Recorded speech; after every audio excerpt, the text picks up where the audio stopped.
And it's my privilege to introduce our first speaker for today, someone who has been a strong advocate for teenage girls and young mothers, devoting all her time, her energy to their needs. I've known her for quite number of years, let's say 5 years. Yes, I've known her for that, and I've seen her zeal towards teenage mothers, how she's passionate about teenage mothers, how she'll be devoting her time towards giving them their best and want to make them the very best. Let's welcome Mrs. Taiwo Ayeniro. Mrs. Taiwo Ayeniro is a social worker who advocates for women who are vulnerable. She is the executive director for international operation of UMen. She's the founder of UMen, and she'll be speaking about gender bias and boundaries. Let's welcome Mrs. Taiwo.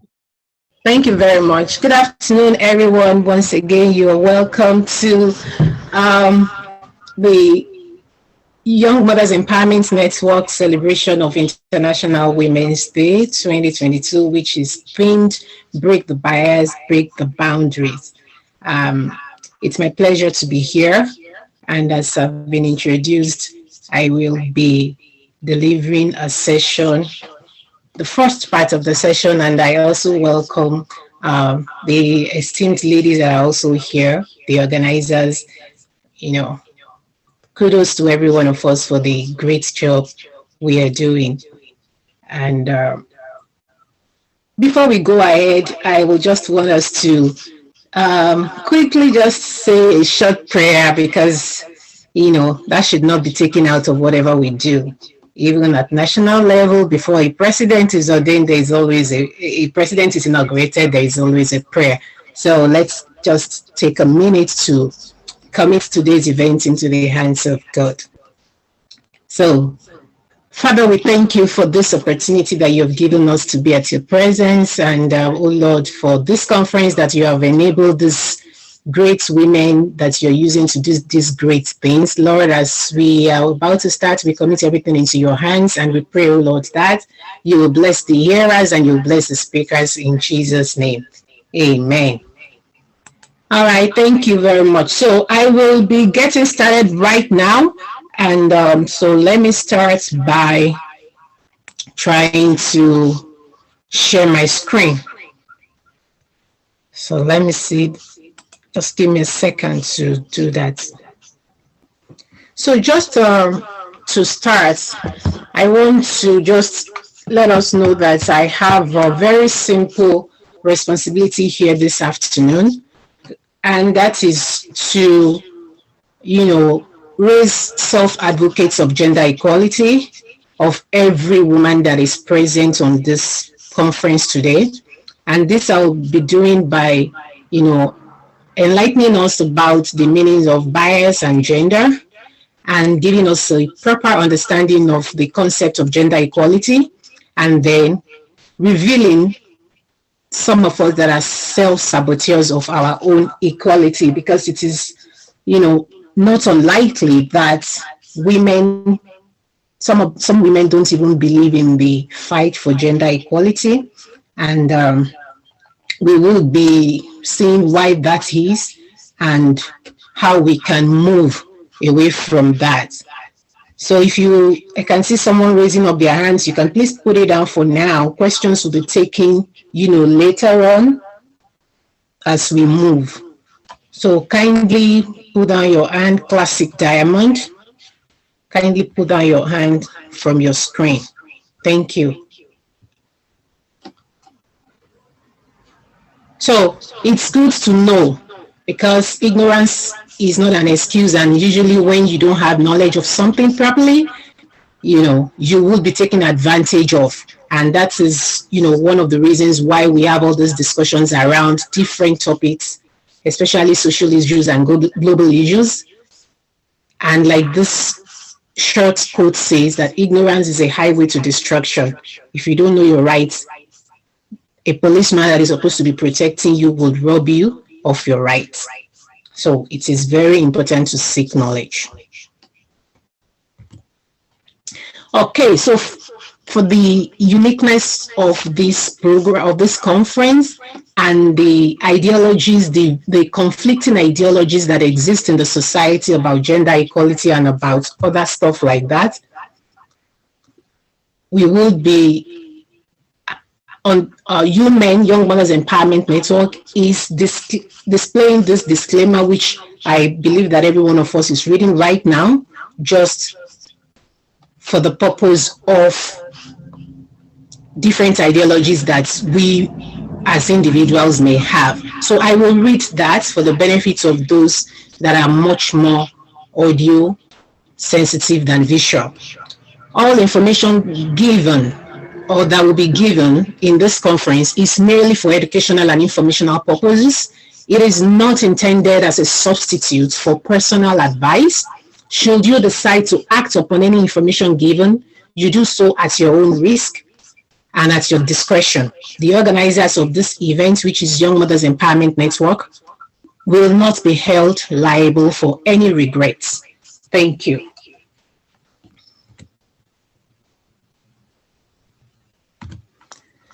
Before we go further, let's see if we can quickly take a pre-test, just to test our knowledge of what we know before we go ahead. So this will be coming up on your screen right now, but I also want to say that some of us will not be able to access this pre-test, but for as many of us that can access it, let's quickly do that. It doesn't take a minute to do.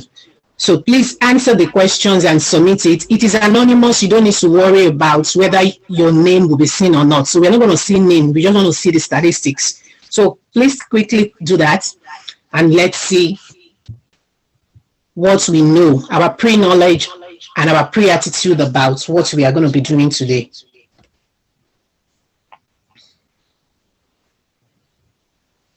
Okay, so we have for the first question that says that, do you believe women should have equal rights with men? And we have 93% out of them said, that's 25 out of 27 said yes. One person said no, and another one person said not sure. Okay, that's still good. Do you think the fight for gender equality is a good fight? 100% said yes. Great. Have you been limited by any of the following factors? And we have, 48% said sociocultural factors have limited them. 37 said religious factors, and 78 said economic and financial. That's more like a national issue. Would you advocate for gender equality?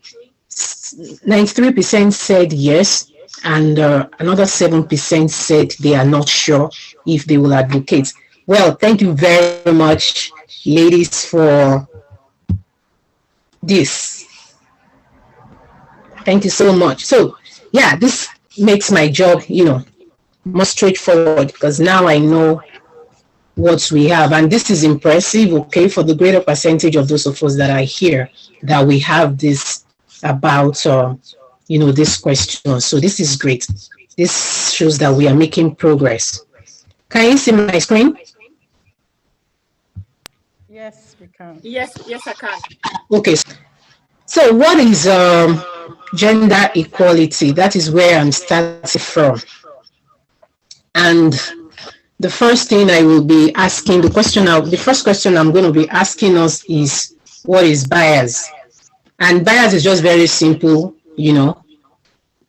Once we understand the meaning of partiality or favoritism, that is just what bias means. So when there is a concept or an ideology that is in favor of one person or one party than the other, that is what we are calling bias. And what about equality? It just makes the right sense to talk about equality, because there is already inequality. From the word bias, that means that something is not equal. So that automatically gives rise to us talking about equality. And in chemistry, I'm a graduate of chemistry, by the way, we learned that for every action, there is an equal and opposite reaction. So for buyers, equality just had to come in place. Now, what about gender? Gender is sometimes confused with sex, but it's not sex. So that will help us to understand. This conference will help us, for those of us that don't know before, that gender refers to the characteristics of women, men, girls, and boys that is socially constructed, not biological. Biological is sex. A boy has a different sex organ than a female. So that automatically makes them a boy or a girl. But when we're talking about gender, we're actually talking about social constructs. We're actually talking about what the society defines that, okay, when we see somebody tying a wrapper or wearing a skirt, that is a woman. And when somebody's, wearing a pair of trousers in a kind of way, or, that is a man. Different kind of things like that. So we know what it ascribes to, and different kind of roles as well. So this word gender equality that is popularly talked about is just a combination of these two different words that I've just defined right now. Definition of gender and equality. So gender equality is just when people of all genders have equal rights, equal responsibilities, and equal opportunities. So for talking about gender equality is just talking about giving rights to equally and giving access equally and giving responsibilities also equally. Everybody have equal. So the fight for gender equality has actually been on for a very long time. Maybe like in the 19th century. Okay, and we have people that started this fight, and the essence of talking about this is just for us to know that gender equality just did not start with our generation, and it's not a concept that has evolved with modernization, because I personally have seen a lot of posts online on social media that people, especially men and even some women, will make such statements as, oh, the reason why we have high rates of divorce is because women are now being taught about gender equality. This is a wrong impression. This is a wrong ideology. Gender equality just did not start now. And gender equality is not the reason for divorce or a marriage being successful. There are other issues, okay? So it's very important to acknowledge the works that these heroes of faith or sheroes or heroes, okay, of gender equality advocacy, don't mind me, what they have done. And the very first one that I have here, I'll just be talking about 5 of them, is Susan B. Anthony. Susan B. Anthony was actually the woman that in the 19th century, in the 18th century, actually, she was a women's suffrage leader that is fighting. She was a woman that fought for the rights of women to vote. You can imagine if this woman did not fight when she did it in those years. Imagine we as women being here and not having rights to vote. Who our president is or who our governor is, you can imagine that just only men have that right. So this was the woman that led it and won it, after some years. And the picture in this slide was actually in 2016 election of the United States of America. Women took stickers to go put on Susan's tombstone to say that I voted today, just to give her credit. So I thought this was nice to put on our slide just to see how advanced and the great success women have made out of gender equality. So other women that we also have are, people like Alice Paul and people like Maud Woodpark. And for Alice Paul, this was a woman that did equal rights. She fought for equal rights. Then Woodpark fought for maternity bill for women to be taken care of while they are pregnant. And then this woman also, lobbied for U.S. citizen women to retain their citizenship. You can imagine that back in the days, women lost their citizenship just because they married a foreigner. So somebody had to fight for this. And we had, other women like Eleanor Roosevelt and other women that fought for contraception, for women to have contraception, and then for even African American women to vote. We have a whole lot of this, and the link is available. I can share it into the chat box, after my presentation, just for us, in case we need to read it up. Now, I said earlier that there are a lot of misconceptions about gender equality because if you don't know the definition or the idea behind the concept, you are bound to say nonsense or false definitions about it. So we will be looking at common misinterpretation of gender equality that we have in our society. And one of them is that, they say that women want to be same with men. And I decided to put this word beside to define this, because I'm going to be making an inference out of this. I have about 3 of them out of these words to see why people are against gender equality over the years and over the centuries, especially why men have been against it, and that is due to male chauvinism. So women want to be same with women, but the truth about it is that I've talked about sex and gender earlier on. Can men ever carry a baby? Can women ever produce sperm? So there are certain things that women and men have that both sexes cannot do. So nobody is trying to struggle to become a man, because a man cannot get pregnant and a woman also cannot impregnate herself. So nobody is trying to do that. All we are saying about gender equality is that everyone should have access to opportunities, and life changes is neither dependent on sex or constrained by sex. Achieving gender equality is just about, we're talking about majorly the empowerment of women, about having access to opportunities, equal access. That is what we're talking about. So the second misinterpretation of gender equality again is that women wants to control men. So, and I call this above, men think, oh, really? So by the time we give them power, they want to be above us. They want to start controlling us. They want to make decision for us, decision making. But think about it. Decision making at institutional level or at family level. How can a man make a healthy decision for a woman when he is not wearing her shoes? So how can we not have a woman at the seat of decision makers? What we are fighting for is that women should be represented, so that when we are talking about issues that affect the nation, women are there. Women will think more of themselves and of their children, because the way a man thinks is totally different from the way a woman thinks. So it is just important. If not, nobody will remember that, oh, okay, women need this kind of healthcare.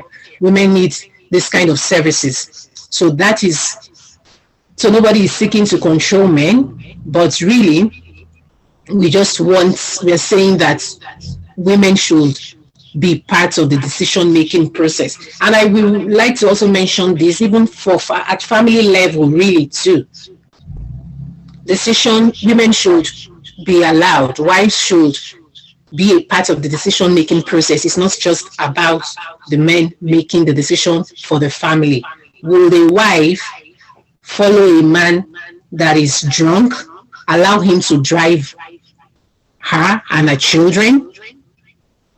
Will the woman do that just because she's asked to submit, or just because the man has the power? So such things are not healthy, because a drunk man is probably going to drive the car into the ditch.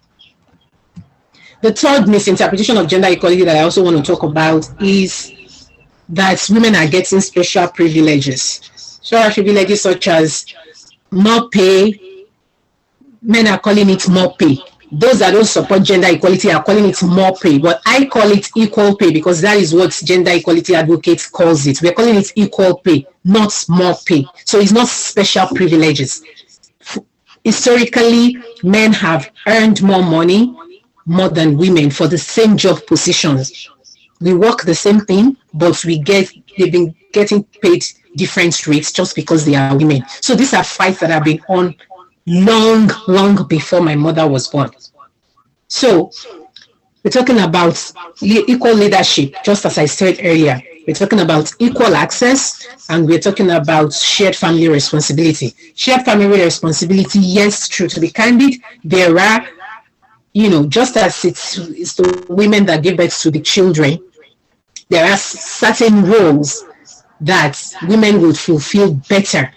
However, if those responsibilities are shared, and to afford women to pursue more education and to pursue more, career, or to pursue more business opportunities, that will be empowering women.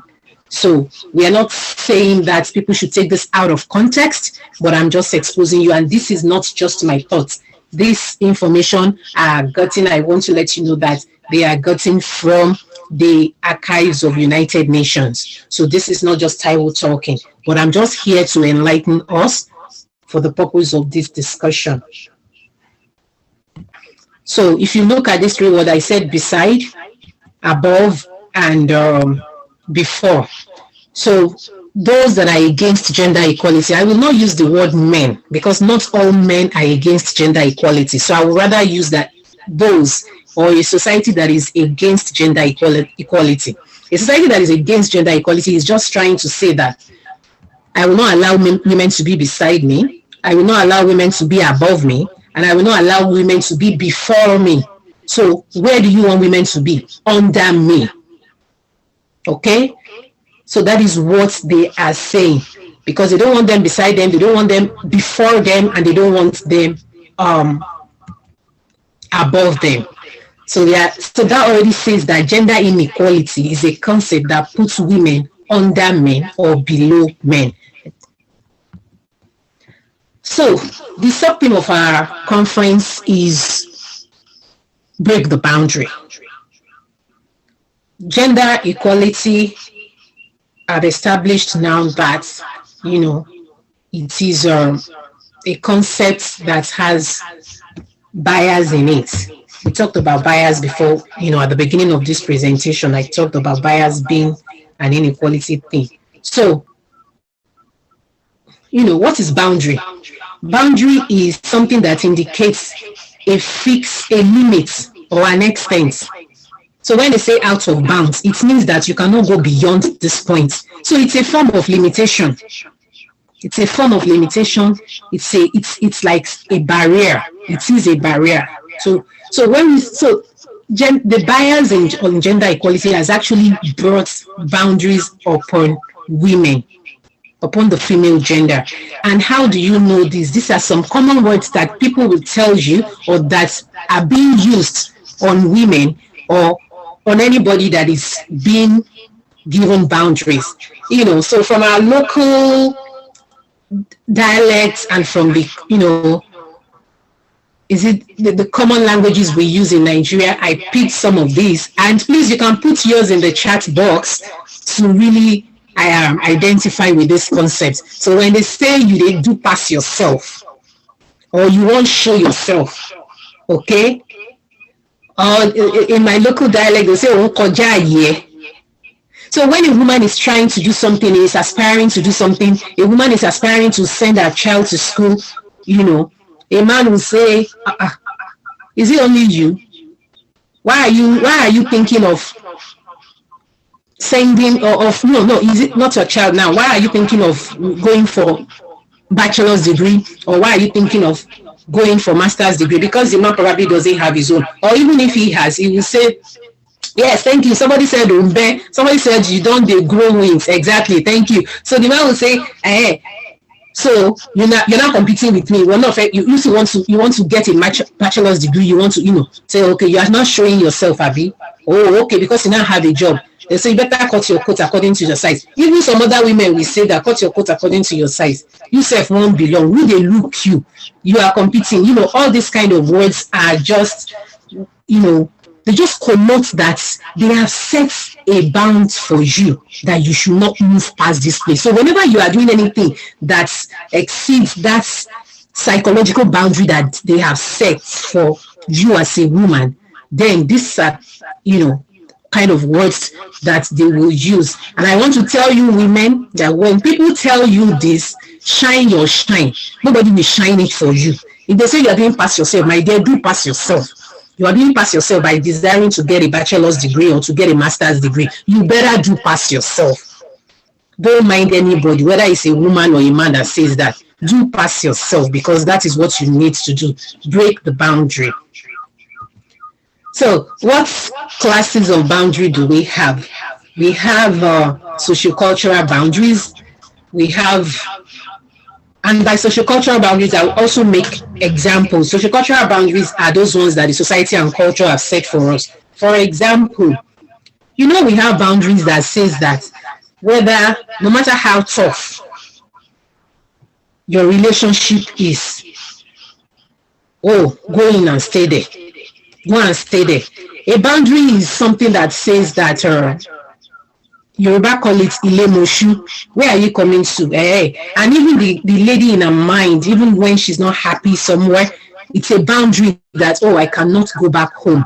I cannot get out of this marriage. Even people, the stigma around being a single mother or being a divorcee or being separated. And please, this is not just in Africa, even abroad, even in Western world.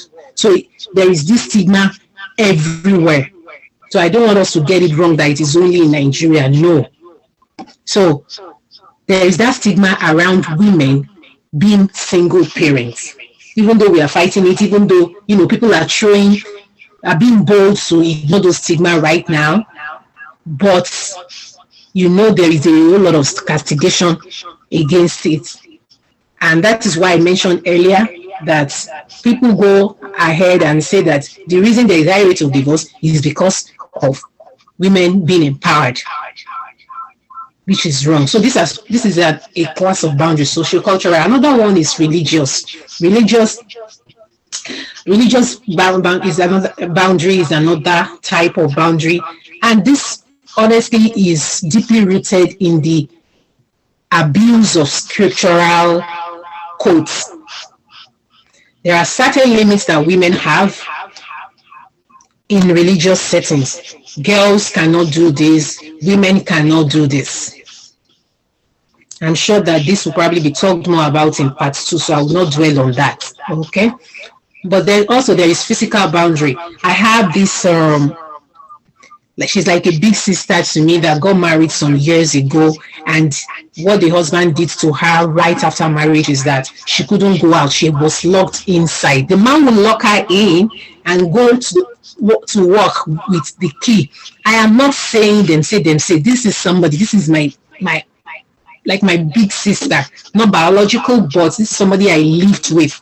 And after she got married, we couldn't see her, we couldn't visit her. And when my biological sister decided to visit her one day, she was actually talking to her through the burglary proof because the man has locked the key, and this went on for years. This was a physical boundary. When women are stopped from seeing their own friends, or people are choosing for them where to go, where they cannot go, this is physical boundary. Then we also have sexual boundaries. Sexual boundaries, the very easiest one I'm going to say is female genital mutilation. Female genital cutting for young girls is sexual boundary. The culture says that, or the ideology, the concept of FGC is that girls will be promiscuous if they don't do FGC for them, female genital cutting by cutting their clitoris. This is a sexual boundary. They don't want girls, which later become women, they don't want them to express their sexuality.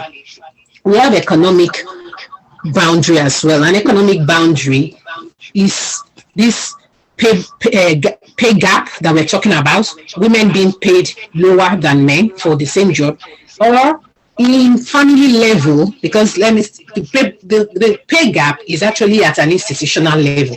So talking about it in family level, at family level, when a man refuses to allow a woman to work for any reason, or you're not allowing a woman to have properties, it's economic boundary. Class of boundary that I want to talk about is psychological boundary, and I call this self-imposed boundary. This is a boundary that women have now imposed on themselves due to their own wrong interpretation of gender equality. Women have imposed this due to, I said earlier that some women don't even believe in gender equality themselves. So even with all this advocacy and with whatever information they have, they refuse to change. They refuse to accept it. Then they put themselves in those boundaries and they leave the script that the society has, played for them. All right, so I will soon be done. And the effects of boundaries we have, it would normally result in all these things that we have in our society now. Poor women, abused women, deserted women, children suffer, and the woman just loses her own destiny and the individual life she's created. So the effects of boundary is just that gender inequality, the bias, is the root cause of violence against women as we have these days. That is the root cause of violence against women. So the best way to prevent violence against women is actually to promote gender equality. And there is this favorite quote that says that when you educate a woman, you're actually educating a community. But when you educate a man, you're not educating an individual, but when you educate a woman, is to educate a nation. In summary,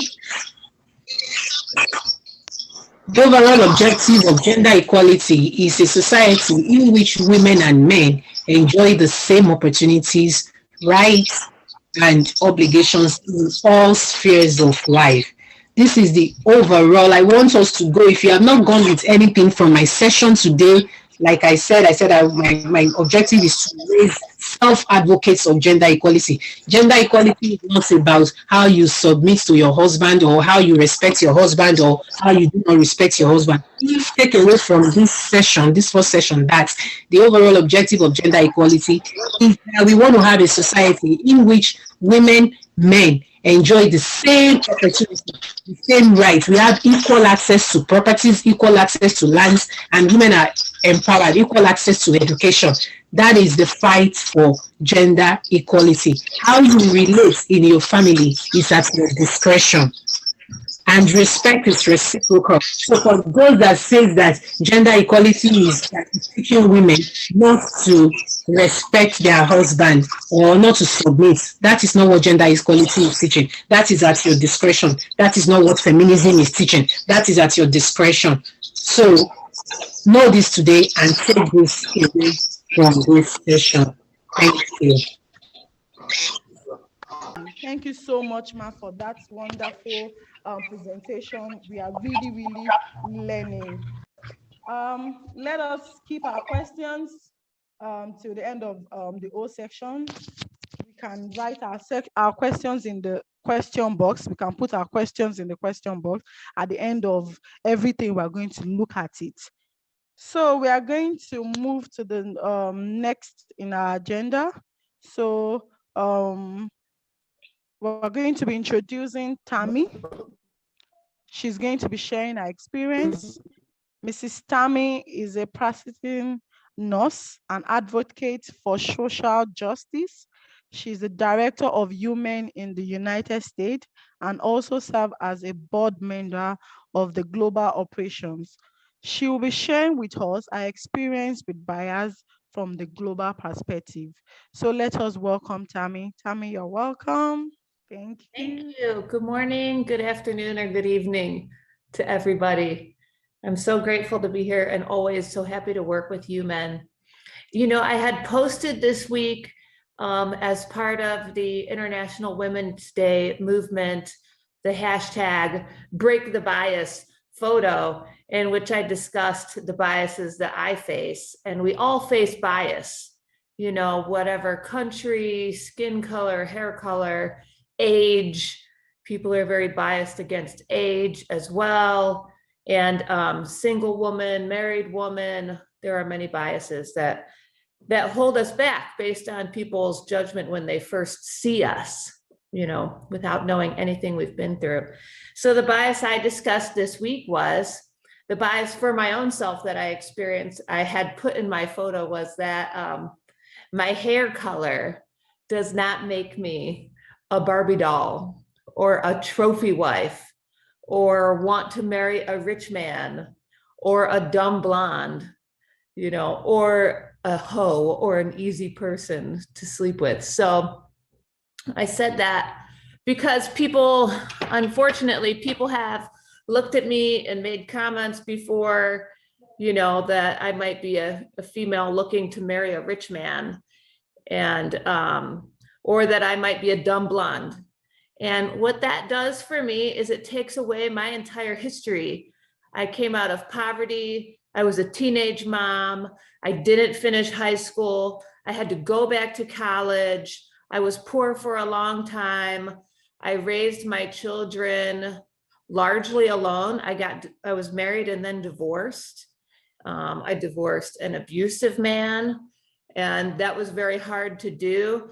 So I had to put myself through college, escape an abusive husband, climb out of poverty, and now I give back to the world. Yeah, there's the picture. And now I give back to the world as a nurse and as a volunteer, definitely as a strong female example I put on there. And I put on there, I'm a protective mother bear. I'm many things. I am not some kind of Barbie or dumb blonde or chasing a rich man. I was able to work really hard to provide for myself and take care of my children. And for a good chunk of my life, I was all that my children had to survive. So when people do have a bias based on looking at you, it's sad because it wipes out your whole history. And I feel like my history is what made me very strong. I'm very proud of it. There are parts of your history that you can be a little bit ashamed of or maybe embarrassed about sharing, but also very proud because that's what made me who I am now, which is a very strong leader to my young girls. I have 4 daughters now. I had 2 of my own. I remarried and my husband has 2. So I have 4 daughters total. So I'm a strong female example now. And it took a lot of years to get through all of this. So that is one of the biases that I face here in the United States, and possibly anywhere I might face that bias, but that's kind of part of my history. So, and I'm glad that the International Women's Day goal this year is to break the bias, because a lot of us are, fighting against the bias people are holding against us, everywhere. So we have to overcome that. So that's kind of what I was speaking about this week. So that's nice. Thank you very much. Thank you so much, Dami. Thank you so much. You are really a strong woman. And that goes to everybody here. We are all strong women. We are all strong girls. And that's just the spirit. Say to yourself, I'm a strong female. Like, give it to yourself. We are all breaking the what? Bias. We are all breaking the bias. Thank you so much. Yeah. So like she said, bias is not just only faced in Nigeria or maybe where you are. It is faced globally. It's everywhere. A lot of us are facing this bias, and we need to understand that, yes, we won't add that to our limitation. That won't even limit us. We will keep on advocating and saying that, oh yes, we are going to break this. The fact that I look like this, or the fact that I'm a Black girl, does not make me a whore. It does not make me that, okay, I'm looking for a rich man to get married to. The fact that I'm a teenage mother does not mean I can't achieve my goals in life. No, you are all fighters. Thank you so much, Tammy. Thank you for sharing. And I will say, I spoke to a young woman this week at my workplace, and she was also overcoming an abusive relationship, and it's very hard to get away from, but being a teenage mom, climbing out of poverty, escaping abuse, I told her that she will join the club and that there are many of us. So, and there really are. Globally, you can see, we have Canada here, the UK here, Nigeria here, the United States here. Women are doing it everywhere. We are breaking the bias. We are overcoming all that is against us, and they can join the club of strong women who are doing it on their own, and we're here for each other. Yes, yes, that's true. Thank you so much. Thank you very much. So moving on to the next in line for the day. So we'll be introducing our second speaker for the day. It's also a privilege to introduce our second speaker for the day, somebody that's also a very strong advocate for teenage girls, for young girls, for women out there. She has always devoted her time for young girls, for women out there. This is what she has been doing for so long. Mrs. Lola Abraham. She is a specialist nurse and a reproductive health specialist. She started her career with UNFPA Nigeria and has since then been advocating for women's rights. She has a visionary of the Renewed Me project. She's the one that started the Renewed Me project of Human, a project that focuses on sexuality education within the faith setting. She is also a board member of the Human. She will be speaking on women and the need for change. Join me to welcome Mrs. Lola Abraham.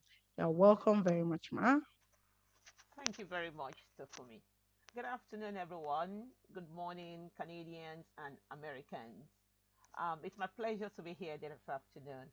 And for all the ladies on this platform, I say good afternoon to you all, and I salute your courage. I so much appreciate your participation this afternoon. You've gone and break bounds. You've gone out of your comfort zones this afternoon, especially those in Nigeria. I can see some people in their business setup, some in their shops, some doing their fantastic things, but they still want to know what is happening on this platform today.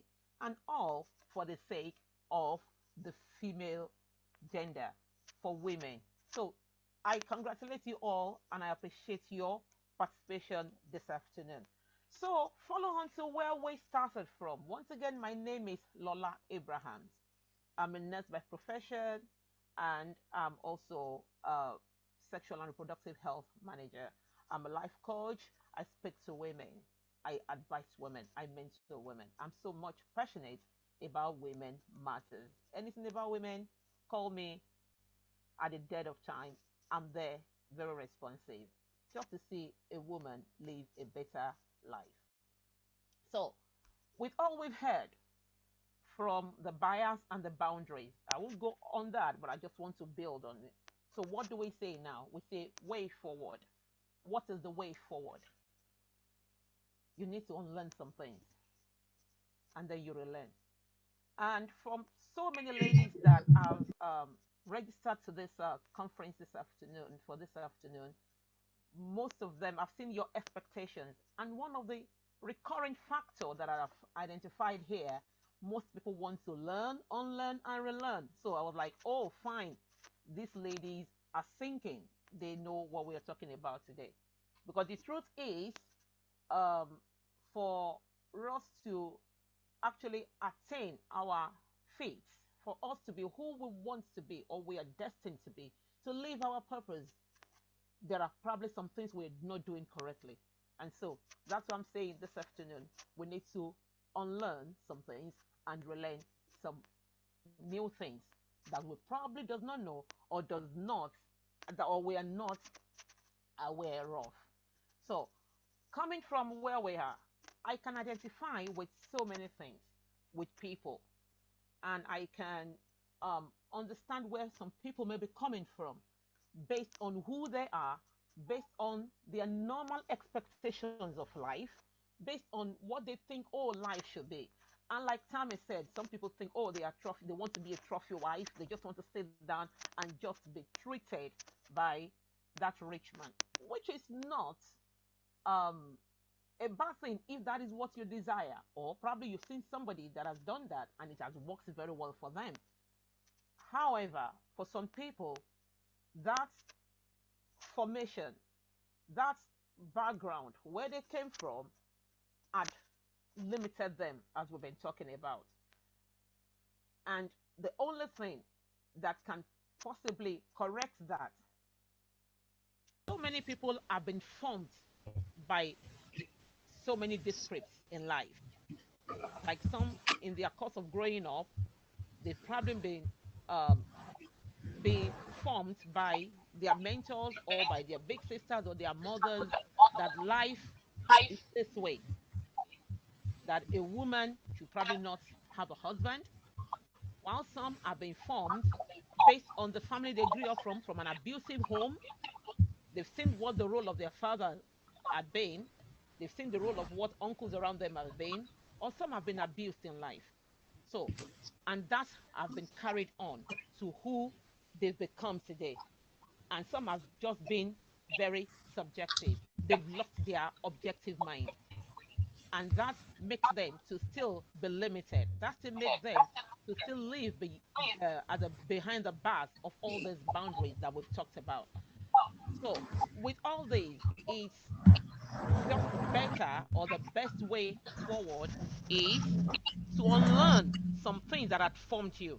Some is social cultural factors, some is environmental factors, some are religious factors, and some are cultural factors. And like I said, the families. So things like this need to be unlearned and relearned based on what you're hearing from people, from individuals, from your own personal convictions, that you have probably made up your mind that I will not just do this or I will not do that, or there is no way for me. Let me just accept it the way it is.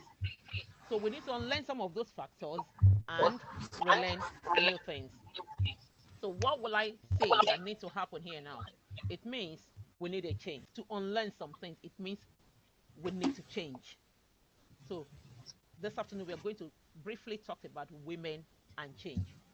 What change is, why do we need a change, what needs to change, and some change drivers that we might that can help us to attain what we desire to achieve.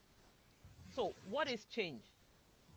Or before we say what is change, I want us to give us a concept or an idea of an ideal situation before we are in the 21st century.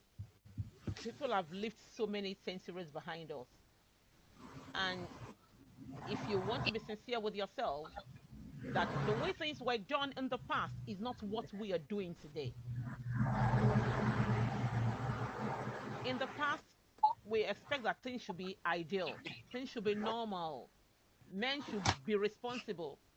But lately, men are even, they've left their responsibilities and expect the women to assume into the responsibility for them. Even at that, they still want the woman to assume into their own responsibility, but at the same time, they want that woman to be under their feet, as discussed by Taiwo earlier. So, is that an ideal situation? Is that what you still want to live by because your mother lived by it? Because, oh, that is what the society has talked about, because that is how everything has been going. There is no way out for me. Is that the way it should be? And that's what I'm talking about change this afternoon. And what do I call change? In some synonyms, some words that are synonymous to change. You can say alteration, it can say modify, it can say switch, it can say transition, it can say shift or making a difference. These words connote what a change is. That is a process or an act through which something becomes different or something becomes better. An act or a process through which an existing thing is done differently and it becomes better. That is what I call change, or that is a global definition. You can check your dictionary, you can check it on Google, and you will see what change means. So we all know change, want to make a difference of something that is existing into something better. So Why do we need this change? Why do we have to change? Or what are those things that we need to change from? And I said, your personal preference and choice. In your with your personal preference and choice might not be the right thing for you. You might think, oh, I've made this choice. Obviously, that choice might be a wrong choice. So, in that case, if your choice or your preference is not working for you, it's not making you fulfilled, it's not making you happy, obviously, a change is coming. We are bound to make mistakes. Don't get me wrong. Everybody make mistakes. But then after you've made a mistake, what do you do about it? You got to correct the mistakes you've made. You found yourself with an abusive man who probably was telling you all the fairy tale that you're the best thing that has ever happened to him. However, the moment um, you are handed over to him or you become his wife, it's another story. Or even for some young ladies, for some single ladies, the guy has just been a very domineering man or boyfriend. But because you're desperate, because you just wanted to get married, because you just wanted to be in a relationship, like any of your friends, or like all of your friends, you were enduring because you've listened to some stereotypes, some conventions, some unwritten rules, some myths that I said, if you want to get married, you just have to endure that all the men are the same everywhere. And then in this, you have made a personal preference, you have made that your preference, or you have made that choice. So the moment you sit down and you look at this, then you know, and you're not happy, you're not getting what you think you want to get, then it means you need a change. Or there is something they call situational satisfaction. If you are not satisfied with your circumstance, with your existing situation, what you dreamt of, your goal is not what you're seeing physically, I think you need a change. That is why you may need a change. You need to just get up and not just be comfortable with your pain. Everybody wants a good life. The ladies want a positive life. Everybody wants to be happy. But if you're not happy and you're not attaining the heights that you want to attain, that your previous dreams, your goals, your aspirations that you think, oh, when I grow up, I'm going to be this. When I get married, I'm going to, my Prince Charming is going to do this to me, is going to do that to me. And you see that everything just went film into the oblivion. I think it's high time you sit back and say, no, I am not satisfied with this. You need to have that understanding that it is time to get a change. And another thing I identify, why do we need a change? We've been saying this. So many people have been saying it. There are so many groups where women are supporting women. One of them is the fantastic digital DWS women. And sorry, and really, let me pause again there. There is the founder and the convener. She was introduced, but she wasn't well introduced because Tofumi does not have the understanding of who she is and also even her name. I know that name is very tongue twisted for Tofumi to pronounce. That is Mrs. Abimbola Owuchekoa. Thank you so very much for your support for Human and Renewed Me. And for the ladies on DWS, you are all fantastic. That is a very uh, positive group where women support women. So many words are being said on groups like that, on the media, even if they've been saying all sorts about gender equality, about domestic violence and abuse and why women should get up, and you are hearing that. Even they are saying, even if they are not true, but you are hearing it. Why don't you sit back and ask yourself the question? All these things, all this information, all this media adverts, and people that have been seen that have been probably dying in relationship, women cannot work, women do not have their own liberty, men dominate them, all these things going on. Why don't you ask yourself, could all these things be true? what people have been saying, and you find yourself that it's affecting you, but you're keeping quiet. Because one of the things, one of the um, aim that we want to achieve today is to break all the silence. Why don't you ask yourself that all these things they are talking about, could it be true? If you could be sincere with yourself and tick all your boxes and say, oh, they've been saying this and I can identify with it, they've been saying it, I can relate with it, then you might need a change. Then self help, help yourself. Look at ways where you can help yourself. They say heaven help those who help themselves. Look at ways how you can help yourself. Because the only thing constant in life in change. There is an illustration on the previous slide, which, because I don't want to bore you and I don't want to take your time, but that is one thing that should connote a good change. Look at the setting. Probably, the moderator, if you can help us go back to the, before I continue on this, to go back to the previous slide. All the things, what is changed? I don't know, probably I'm not there yet or something. No, what is changed? Yeah, it should be the first one, not this. I should have the first one. What is changed? If you look at, there is an image there. I think probably it's not showing to you all. Exactly, that's it. That image, if you look at that, there was a time for people that are born in the 70s, late 60s, 70s, early 80s. I'm sure some of you will identify with this image. There was a time that this is the house of a rich man. He has everything that is there that he had then as a rich man still exists today. And we use all those things to decorate our house, our homes. It has a television, it had a videos there, it has a radio player, even have flower vases. There is that old analog dialing telephone box that is also there. All those things are there. He had everything. But tell me, if anyone offer you this day, will you take it? Will you collect it from them?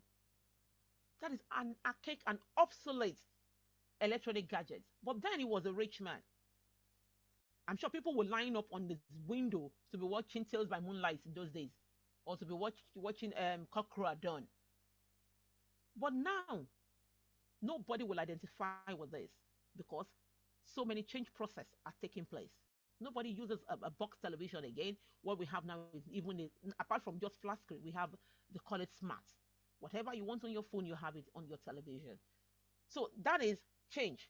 So if you look at all those things and you're seeing that all the archaic things are still happening in your life, that was how to refer us back, then you need self-help. You need to help yourself. The only thing constant in life in change is change. And they always say that heaven also even help those who help themselves. So you need to help yourself. Help yourself and say, what do I need to do? So the beginning of your helping yourself is to seek external help. Look for trusted hands to talk to. Open up. Break that silence. Why do you need a change again? Is limitations. What are those things limiting you? What are those ideologies? What are those factors? What are those stereotypes? What are those religious factors? What are those cultural issues? What are those the social menaces that is going on? We've said a lot of it in the presentation. And I'm not talking about you not having a good relationship. But the truth is, if we want to be sincere with ourselves, women these days, a lot of women are victims of wounds. And who are the perpetrators of these wounds? They are the masculine gender. If you agree with me, then let me just see your thumbs up on the chat box, please. So many women are wounded today. And what are the causes of their wound? From heartbreaks, from so many disappointments, so from so many domestic violence and abuse. And who are the perpetrators? They are men. Who are these men? Who are they supposed to be? They cannot live alone. They need us as women to live their lives. Yet, they want to still dominate and abuse and be so wicked. Those wicked men are just looking for a woman to maltreat, a woman to exercise their dominance. I am not in doubt of the fact that we are not made to be at the same level or to rub shoulder. What we are saying here is let us have equal opportunities. Women just want a fair life. We just want fairness. And that is what gender equality is all about. Fairness. Women want fairness. But where you put so many limitations, where you put so many barriers, that is not being fair. Women are not made to become slaves to men. It's women that suffers. Look at Ukraine and Russia that is happening. So many women are them. The men fled, but they left the women and their children. Nobody is looking after her. Nobody is watching her back. Why should we always be at the receiving end? And don't get me wrong again. That is life. It's a male dominant world. It's a patriarchal world. However, you need to help yourself. You need to seek help. Since we need to identify that it's a male dominant world, we cannot change all these things by ourselves. Or from, no, not that we cannot change everything by ourselves. We cannot stop these things occurring, but don't be a victim.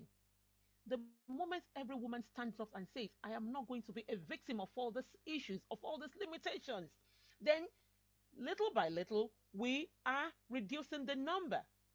And the moment a woman stands up for herself, then it means she has the courage to advocate for another, for the girl child in her own life.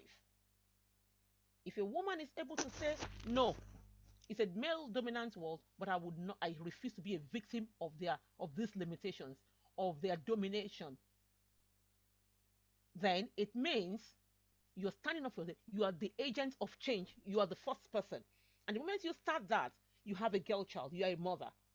Then you are going to start educating your girl child not to be not to have a subjective mind, but to be objective, to be able to ask questions. So all those limitations, you need to stand up against it.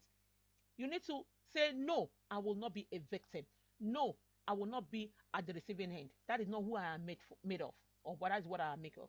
So, and finally, why do we need to change? Who is affected by your inactions? By that stagnation, by that pain? Who is affected? You are the number one victim. But remember, as a woman, you have carried so many people along in that journey of pain. You've had children for that man. You also have sister. Your mother might probably not also be happy that, oh, look at my daughter that I thought has found a good husband, but the man is battering her blue black. So who are the people that are affected? If the people around you are not happy, you are not happy, but you are also keeping it quiet, then it means you need a change. It means you need a change and you need to stand up for yourself. So what needs to change? Quickly, what are the things that needs to change? Self. I said self is you and yourself. You first need to change. You need a renewing of mind. You need to identify first. You need to look at yourself and say, how did I get here? What are those things that are not right in my life? What are those things that are not working? Am I achieving what I plan to achieve? So if you look at yourself that, oh, this is me first, and I'm not enjoying what I wanted to enjoy, then that is the first step. Because nobody from outside will come and tell you that means you need to change. Even as we are saying it now, we can say this over and over and over again. It will only take who wants to change to change. There might be so many opportunities dropped on your laps, but it will take you to rise up and take up that opportunities. We will do our bit.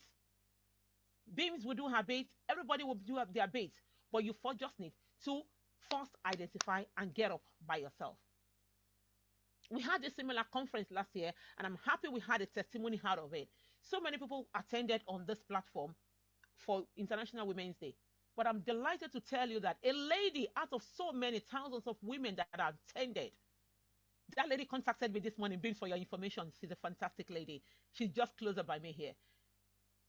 She was the only one that, against all odds, she took up the opportunity she heard about, because there was a dream in her mind, but she doesn't know the way. And that is the essence of all this platform we have. There was a dream, there was a goal, there was a vision, but she does not know the way. But the moment she heard, wow, this is doable, She ran for it less than a year. Last month, February, I think, that lady had a passion to do something better for herself. She wants to do something fantastic. She wants to change her career. She wants to change the life of her family. She wants to move forward. What she thought was impossible, she attained it. She wants to move abroad. Hello, she is in the United Kingdom. What has she done? She identified what needs a change in her life herself. And then she changed her mindset, because her mindset initially was, I'm an accountant, I cannot do health. But when she heard, woo, I can do that, she ran for it and she got it. There are opportunities there. You just need the courage to chase it and grab it. So your mindset, what needs to change? Your mindset.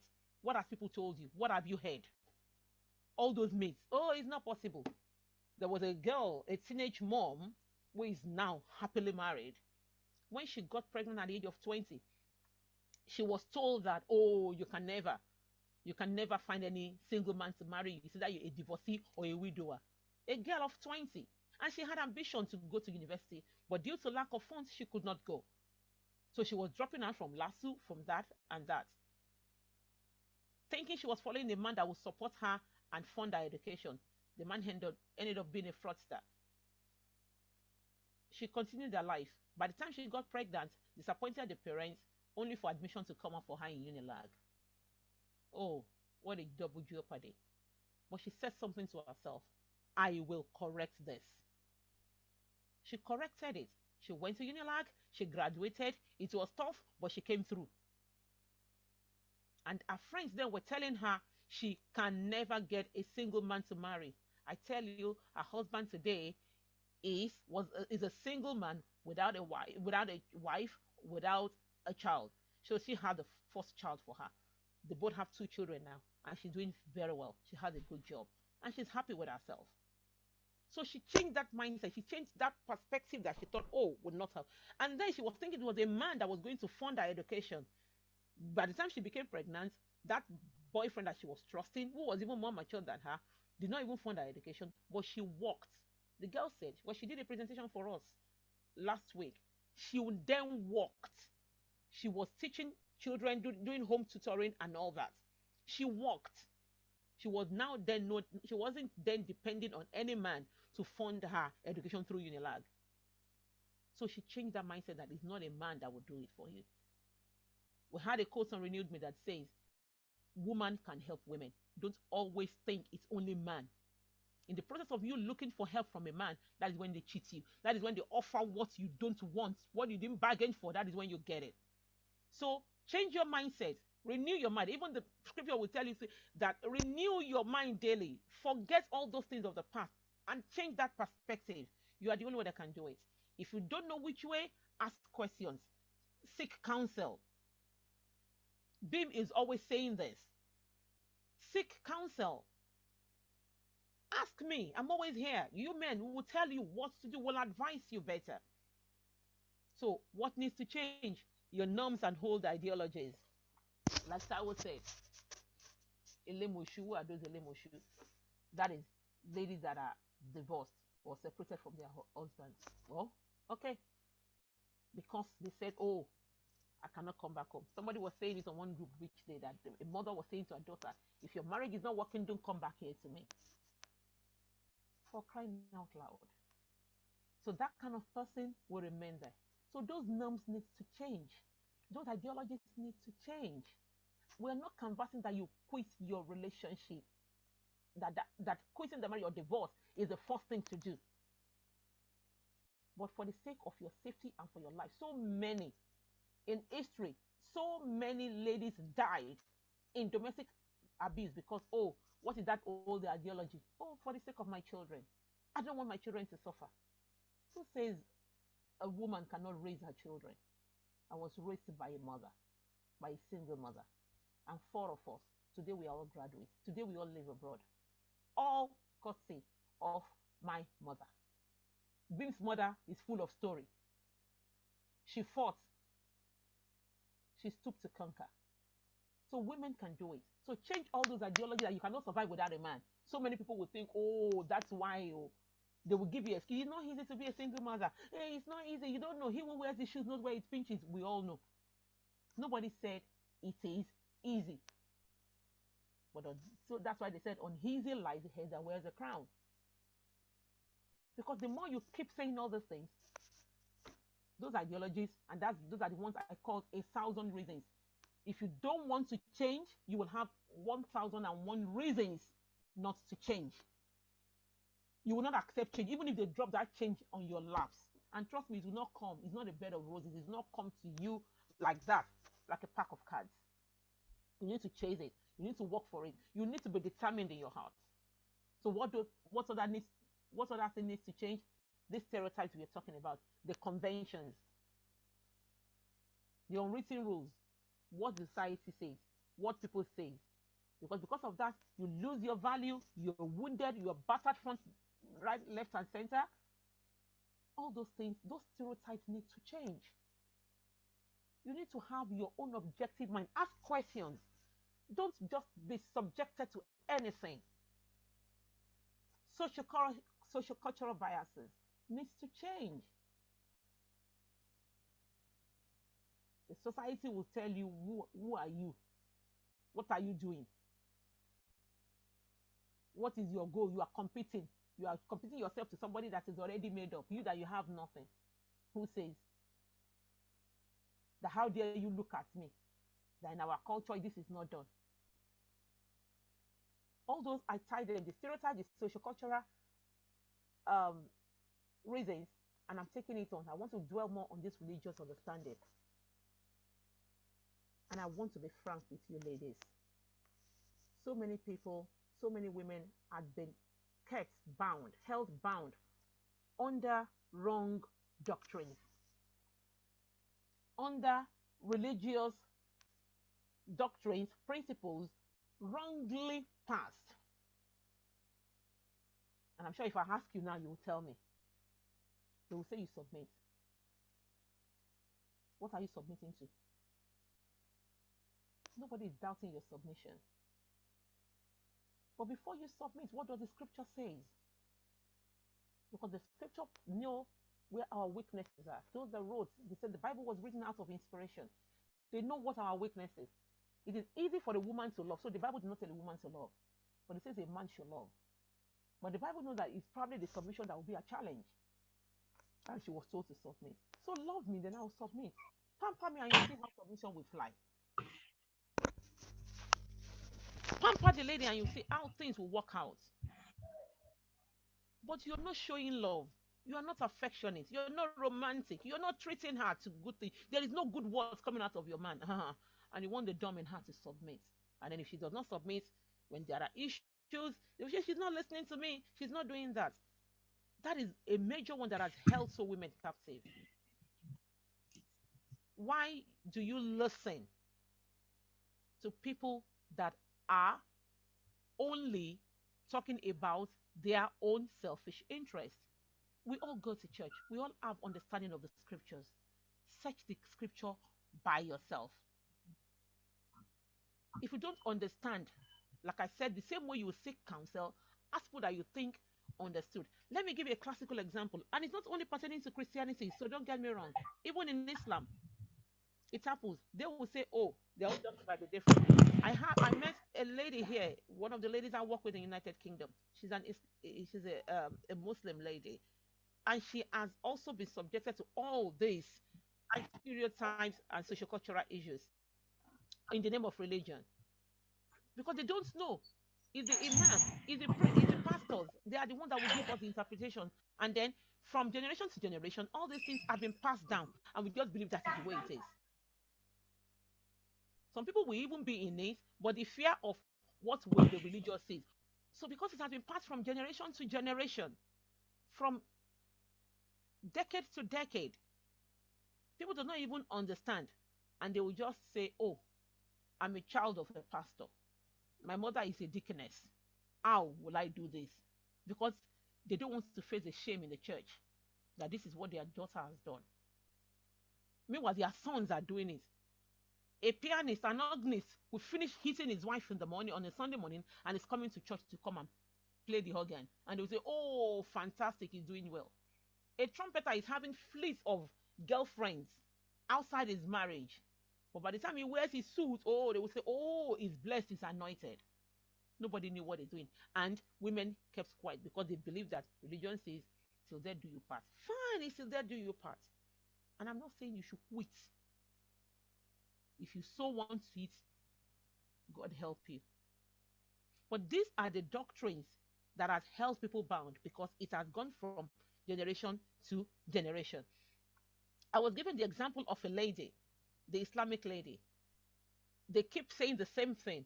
And the moment she, even when, although she has her own objective mind, but they will use the scripture, the Quran, to just shut her down. And because that is the way it has always been, she was accepting.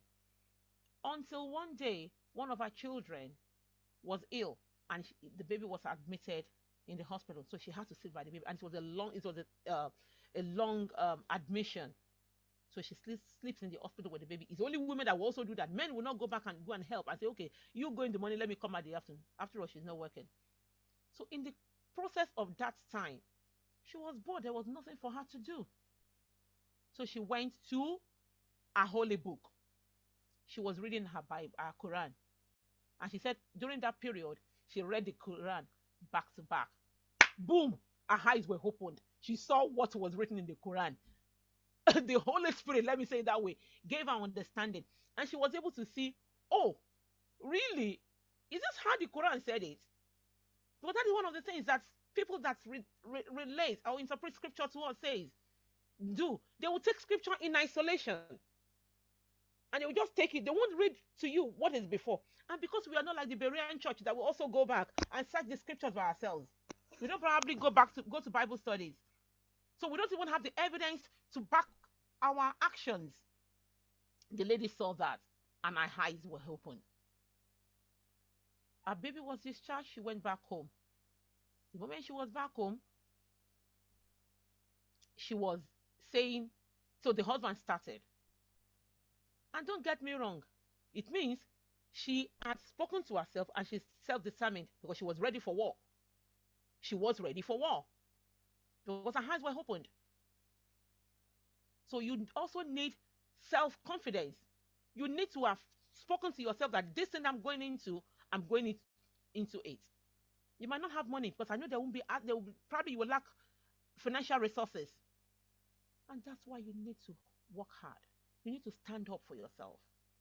You need to be hardworking. So the moment your husband come and say, and they will call the imam, and they will quote the picture. This is what the Quran says. She will say, and Tusi will now quote, this is what the Quran says. This is what the Quran says. Lo and behold, this lady won. They started keeping quiet. How do you know? Is that not the Quran that says it? Is that not the Quran that says it? That was how she gained her liberty. By the time I was seeing this girl, she was wearing her fitted jean, even with her hijab, funkily dressed. She had her own range, customized place. And I was like, wow, babe, you've done what she said, man, these are the things I wanted to do. And she was working. Very educated girl. But religion had put her under bondage. If I want to say things about religion, we will not live here today. Your religion understanding must be apt. Let us, as from this session, either you are Muslim or Christian, know the scripture for yourself. It might not be easy. You may not start it in one day. Do your game plan. Start to do something. And the moment you start doing something, you will see where you will get to. You just heard Tammy said it. She worked herself out of poverty. She went back to school. I know our society might not help way back in Nigeria. It might be very difficult, but at all now, wage. Something can happen. A lady said she doesn't mind with her graduate, with a master's degree. She went to mile 12 to go and be doing a lab barrow because she wants her children to live a good life. She went to Idumota to go and be selling things because she wants her children to have a good life. The man was not there for her, but she wants to attain something. So stand up, be resolute, be determined that I must get something done. So what are those things that need to drive this your change? Quickly, what are those things? I've said self. All still has to be with self. Self-discovery. That my Islamic lady discovered herself. She discovered the weapon that is going to help her. Self-discovery. Discover who you are. I know that this is me. This is what I'm. As a young girl, you had a dream. You want to probably be an accountant. You want to be a doctor. You want to be this. You want to be a businesswoman, and all those things perished right to your face.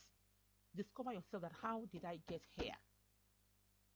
The moment you discover yourself, then that is the beginning for you. That is the first step. That I can be better than this. There is a purpose for my life. Men and women are made equally. We are meant to serve and complement each other. God has a good agenda for women. And that is why you should know your God. Because the Bible says you will do exploits. Don't start looking for a pity party. I can understand it will not be easy. It wasn't easy for my mother. It was not easy. I'm the first child. I will carry Coca-Cola. We will sell drinks. She sells kerosene. She has big container. She does all sorts. She will wake up as early as possible to go to Papa Wharf to go and get the Coca-Cola truck. She wasn't waiting for my father. He's left her 4 years into the marriage to go and marry another woman because he was looking for a boy child. My mother has the first two girls. She lost one in the process. It's not palatable, but she was determined. So discover yourself. Know what you want. Identify who you are. Know that no, I am not meant to be this. I am a queen. If you are the one that you are deeply in faith, Queen Esther, it wasn't even for the fact that she was in the palace. Do you think palace was easy for Esther in the Bible? She met her own doom. It was on a hot seat. Because Haman was there to destroy her race, her family. And she knows that she was going to face the death with the king. But she was determined. She discovered who she had, the purpose why she was in the palace. So discover yourself. Know who you are meant to be. Know your dreams. Know your aspirations. Stand up for it. Try to pursue it. Seek help. Trust me, help will rise. I have seen a lady in the US, a foreigner that went to the US. She was stranded because a guy dumped. They all went abroad. The guy got there, abandoned her with 2 children. But she sought help. And it's also a lady that helped her. So it's not all about a man. She didn't hit the streets looking for help where there is no help. So women can support women. I know it is not easy, but it is doable. Gap recognition. Recognize, identify the gap that is missing. The gap you need to fill. If you recognize that gap, then that is the drive for your change because you want to make that change. You want to miss that gap. You want to bridge the gap. So if you have recognition of, if you recognize that gap, then it will drive your change. It will motivate you. You will move. That pressing need, what is that thing? If it is financial need, you don't have, you cannot even be boast of your own money. The man had dumped you on one island where you cannot even see anybody to talk to. And because you don't have money, you cannot move out. Open up. That pressing need will let you know what to do. You vacate the place, go and look for your family. Speak to your family. Look for help. I know some people can be lonely as well. They might not have family. I know. But trust me, help exists somewhere. DWS have been fantastic. They got a property for a woman. They got a house for her. There are still generous givers. It might not be much. They empower you. She's working now. She's doing business now. She's been empowered. She's doing her own trade. And her children are going to school. Open up. Speak out. That pressing need, you have to speak about it. What are those new desires you have? What are those things you want to do? The moment you identify that, I can no longer be here. This poverty don't do. This hardship don't do. That new desire that you want, communicate it to somebody and be intentional about it. Be intentional. Be intentional about your change. Don't be too familiar with your pain. It's a toxic relationship. It's everything. Don't be too familiar. Be intentional. Be resolute. Be resolute with your change. Be intentional. If you are intentional, you want to achieve it, you will get there. Because where there is will, there is a way. And if you look at all I have listed, if you have all those things, and you still lack the willpower to do it, sorry, you go nowhere. There's something we call willpower. You need to stand up. You need that power. Yes, I discovered myself. Yes, I have identified a gap. There is a pressing need. I have new ambitions. I want to go. The lady wanted to go abroad. She's intentional. She's pushing. She's saying it. She's asking questions. But then stand up. If you don't have the willpower, sorry, it will not work. You need a willpower to that willpower will drive your change. Go and ask the prodigal son. He had everything at home, but then he was there sitting with the pig. Even the food they will not give him, and he was thinking in his mind, if it is at home now, this thing will not. In fact, the servants will come and serve me. If it is at home now, my dad will say, "Come and serve me breakfast in bed. I will have your rice. It's going to be a buffet." He's thinking about it. He's thinking about it. He's thinking about it. If he did not get up, he would die of hunger in that place. But the willpower, the prodigal said, "I will arise. I will arise and go to my father that I have offended. I will arise and go back home into the palace where I came from."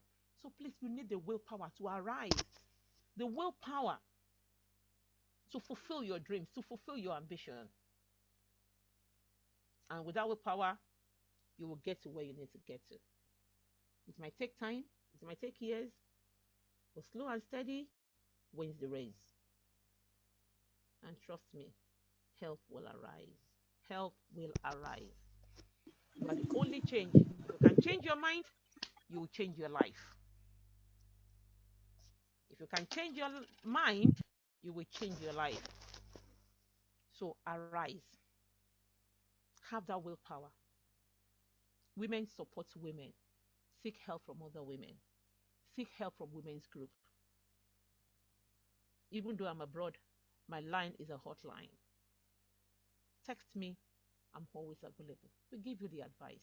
I may not put money in your hands, but even if it's a moral support, even if the encouragement, you will get it.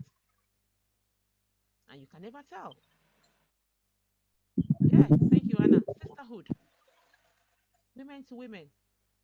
Don't expect that somebody will come and give you the money, because if they give you the money, it means they are giving you fish to eat. They are not teaching you how to fish.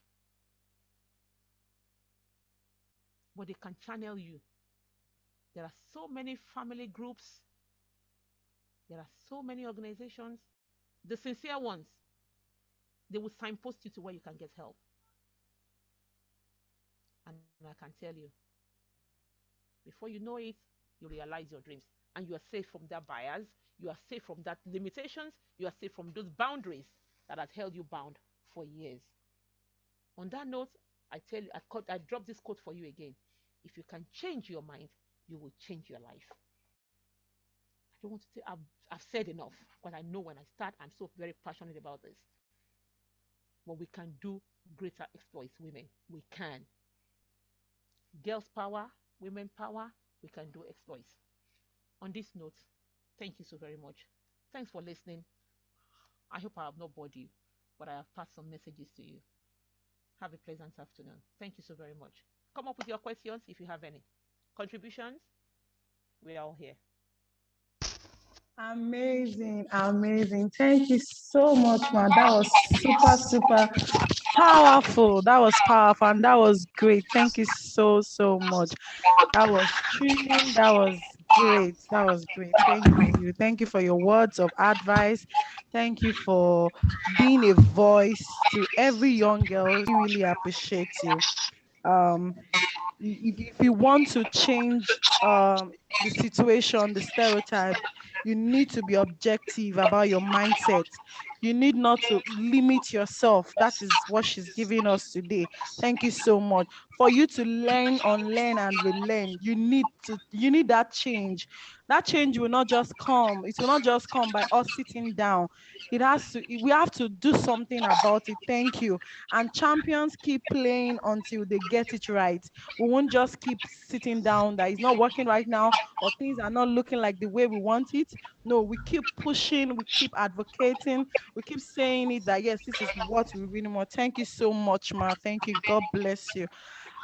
We can drop our questions in the chat box. We can drop our questions in the chat box. If you have any question, please let's drop our questions in the chat box.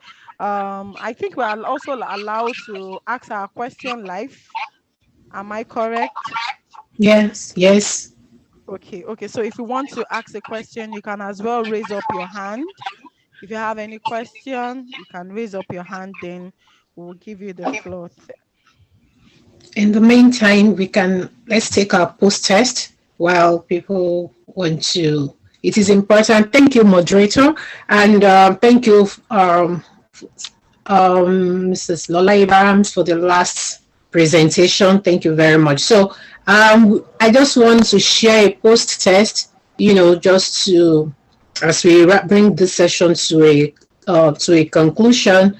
So let us do the same thing we did the last time for the pre-test, so we can see if our knowledge has improved based on this presentation, because that is our last presentation for the day. So while we are typing our questions or while we're thinking about it, let's quickly do this.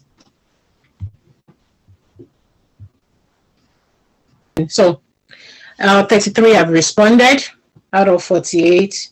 So let's just see the results.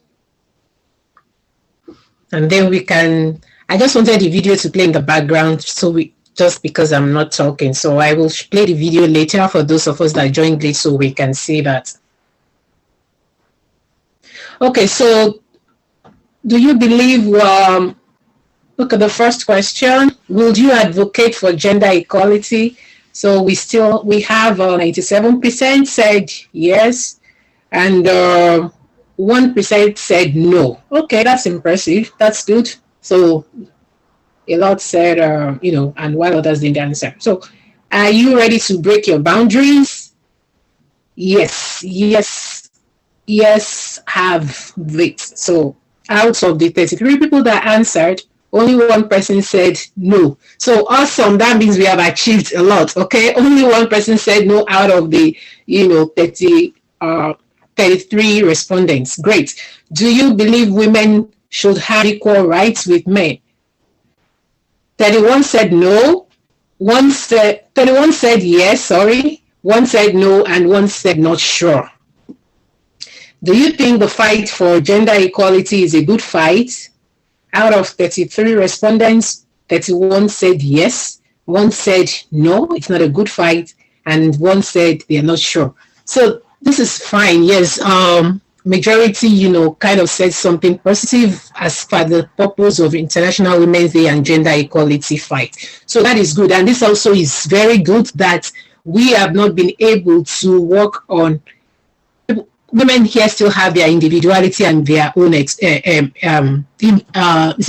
decision. Yes, and so that is very good. It's very good that we have one person that still said no, they're not going to advocate for gender equality and they will not fight for their rights. Perfect. This is good. So this has convinced me that, our disclaimer is working. We are not giving you personal advice. It's just your discretion, and you still have your individuality. And that is what gender equality is about. Nobody, whether a man or woman, should tell you what to do. Whatever you hear, it is your decision. So thank you very much for that. So do we have any question, moderator? Yes, there's something in the chat box. Tammy saying she's wondering if anyone has concern about women having equal rights, if they would like to share their concerns, and no problem if they don't want to discuss it. Okay. Yeah.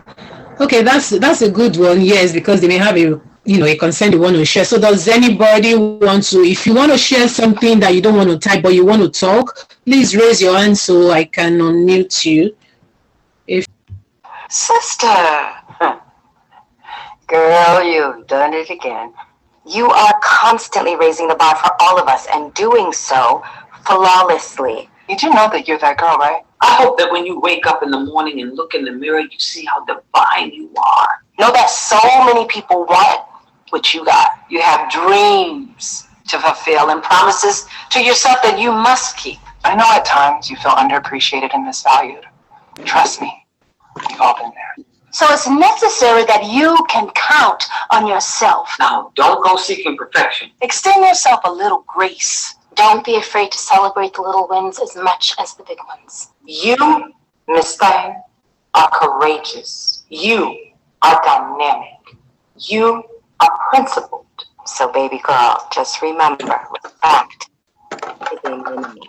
There has to be justice in knowing that the path you are on was designed for you and you alone. Doing right by yourself never goes out of style. Everything about you is majestic and a force to be reckoned with. Trust me, people aren't paying attention. You're special and worthy of praise. Don't shy away from it. And you don't have to get your groove back because guess what? You never lost it. It's also important to rest. Make sure your hustle doesn't get in the way of your health. Girl, take care of yourself. And the next time you want to second guess yourself, don't do it. So pause for a second right now and relax, relate, release. You are needed. You are appreciated. Girl, you make me so proud. And I love you. Remember, you are 100% that queen. Oh, yes. Over to you, Ma. Okay. Yeah. Good afternoon, Queens. Can you hear me? Yes, we can. We can. Okay. Yeah, I want to say a very big thank you for the golden opportunity. I want to thank the organizers. I want to thank women, and I want to thank them renewed me. It's been an amazing session. I just want to share something very briefly before we close. I am aware that a lot of women are scared. Oh my God, we are scared. Even to change, we are scared. The fear of the unknown and probably some other fears that I wouldn't be able to identify. And I think I am old enough, or I was old enough, to tell you what my mother went through, like Lola mentioned before. A mother of 8, when she was going to walk out of the marriage, there were 7 children and she was pregnant with the last child. And I was by her side. I was with her when she left. And something happened about 2 weeks ago. I contacted, I got in touch with a friend of mine who we were in the secondary school together over 30 years ago. And we connected again on Facebook and we were talking, and he was surprised when I was sharing what I was going through with what I went through then with him. And then he was surprised and he asked me a very germane question that actually I never actually thought of before now. But I had the answers because I knew, of course, what would have happened. He asked me, do you think that if your mom didn't take you guys out, if she didn't walk out of the marriage, well, I would say walk out, they didn't fight, I was old enough to know that she was living with 7 children, 6 girls and a boy, and with a pregnancy, okay? And she left. Then I recall my discussion with this young man who was my junior in the secondary school over 30 years ago. And the guy asked me, do you think that your life would have turned out differently if your mom didn't leave, if you guys had stayed with your dad?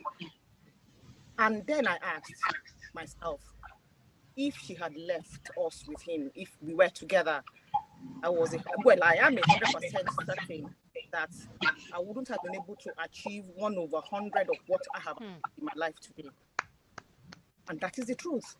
Because my mom was a bold one, a blessed memory, 3 years this month that she went to be with the Lord, a bold woman who walked out with 7 children and about 3 months pregnancy to say, no, my kids' lives are at stake here and my life is at stake here. I do not have to endure marriage. It is meant to be enjoyed. And she left, carrying these children with her into a room apartment.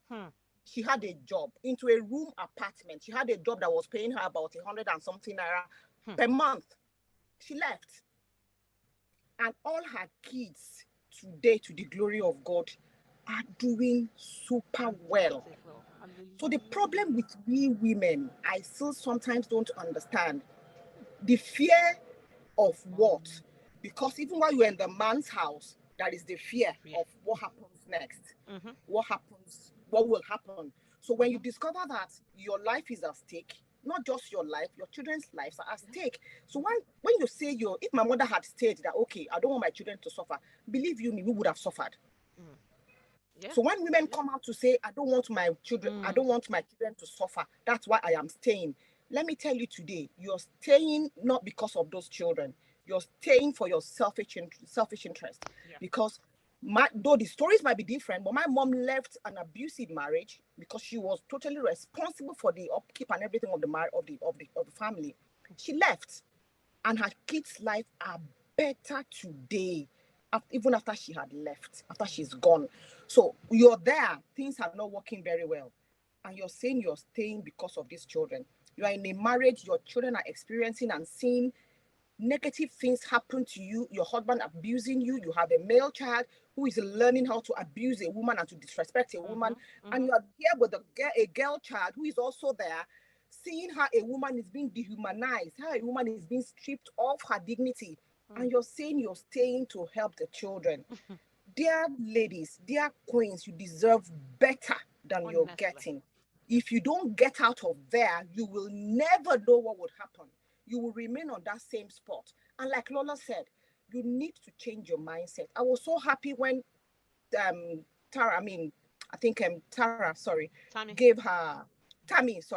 gave her life story, her experience as a teenage mom, got married, bettered her life, changed her mindset, and she put behind all her pains and looked ahead of the future, a better one. And that's why she can be here today to tell her stories. You see, the problem is when you tell women, please do this, please do that, they will look at you, you are in your husband's house, and you are telling me to leave. And the situations are different, ladies. You are a queen. If today, and I keep saying it, and I keep ringing it into my husband's ears, if today you change, God knows I pack my small gongoro, I pack my small load, and I am out because I had experienced firsthand, may not be directly, what my mother went through. So have an idea of what an abusive marriage can be and how it can impact on children. I, in my life, never prayed to be married. When I saw how my father treated my mom, I made up my mind that never will I have anything to do with a man. I was just going to adopt a child and live a life. I never knew there could be, there are men out there who will take care of their children, who will love their wives genuinely. But God changed my mindset entirely. If my mom didn't leave that marriage, believe you me, I probably would have been messed up totally. And I wouldn't be here today. So women, you are a queen. When you see opportunities like this, please take it. Speak up. You're not the only one going through what you're going through. We're all going through different things in our different corners. So when you speak out, people learn from you and they make their corrections. And when you change yourself, it will amaze you that position you're in, it is because of your mindset, the way you are. When you change, a lot of things will change alongside. And it will amaze you also to see that when you change yourself, your marriage might change. Thank you so much, queens. Thank you once again, you men. Thank you so much again, renewed me for this golden opportunity. God bless you. Thank you for that. I did want to support you and also say your mother clearly created the next generation of strong women. And do you know, when I left my abusive husband, which was very scary, we were very poor. I had to clean houses. I was scared every day, but I kept going. My children witnessed that struggle, and my children are daughters. My daughters are very strong, and they remember that, and it's made them strong women. So when we do this, we build generations of strong women in this world, and that is how we can create change for women long term as well. When we decide to make that change and build that better life. I remember thinking, having that moment in bed, going to sleep, thinking about, if I don't get out of this abusive marriage, my children will be abused forever, because it's a cycle. They'll be abused by their husbands. They'll be abused by their husbands. And I just remember I was very aware that if I didn't stop and break that cycle, it would go forever, because my ex-husband was abused in his family. It's a cycle that continues generations. Or you can change that story, and for generations, you can have strong women instead.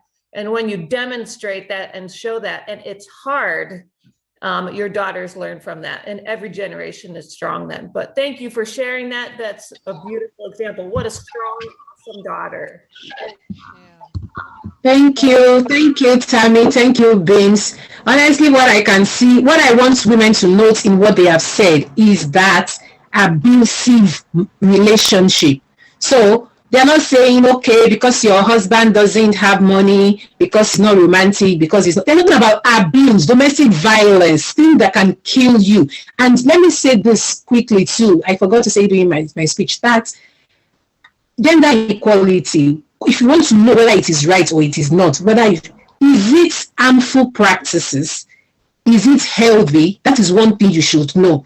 What you are going through right now, maybe emotionally, physically, or otherwise, does it create harm to your physical health, psychological health, emotional health, or to your children? Once it has an harm in it, any form of harm, hurt, pain, not the hardship of economic hardship that, oh, there's no money to eat food. That's not what we are saying.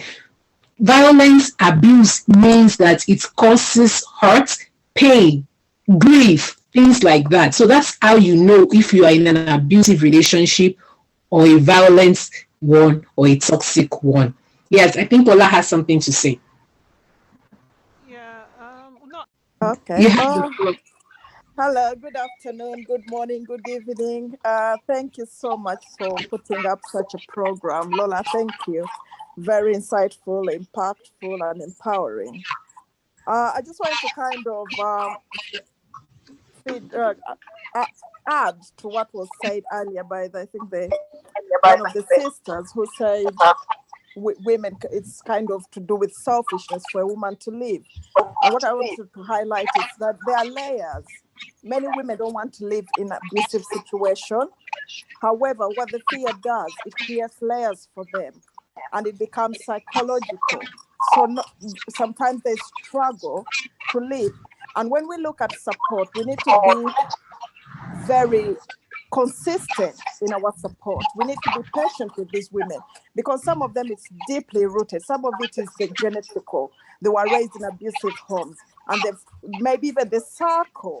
I think Lola touched on religious circles where it's acceptable. So such a woman is so entrenched in abuse, she no longer knows what's right from wrong.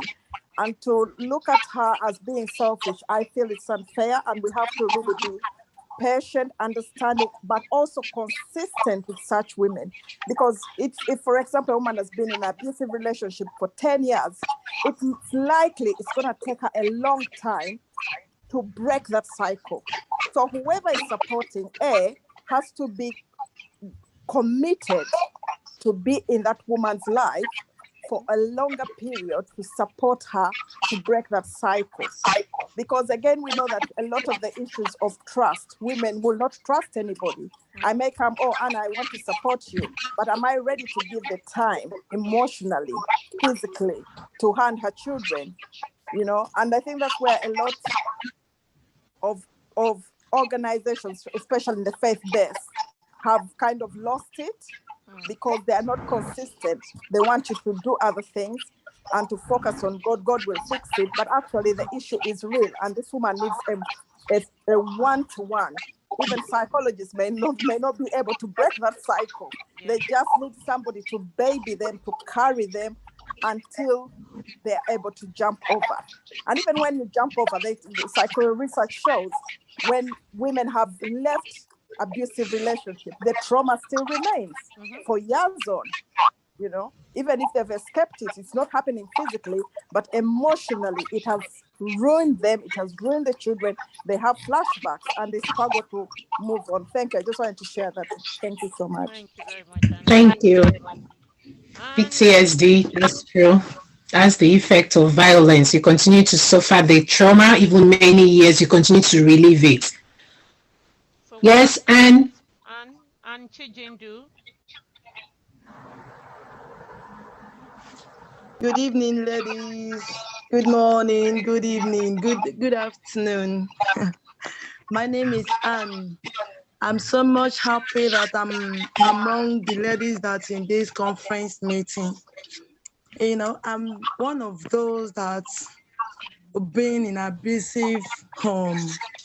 And thank God today that God delivered me, because really I would have been a dead person by now. I got married since 2012. From my first issue to the last one was ups and down, beating, starving, and a lot more. Abusive in the sense of, allowing a lot of things to come into my house and go freely, and they can insult me in my home.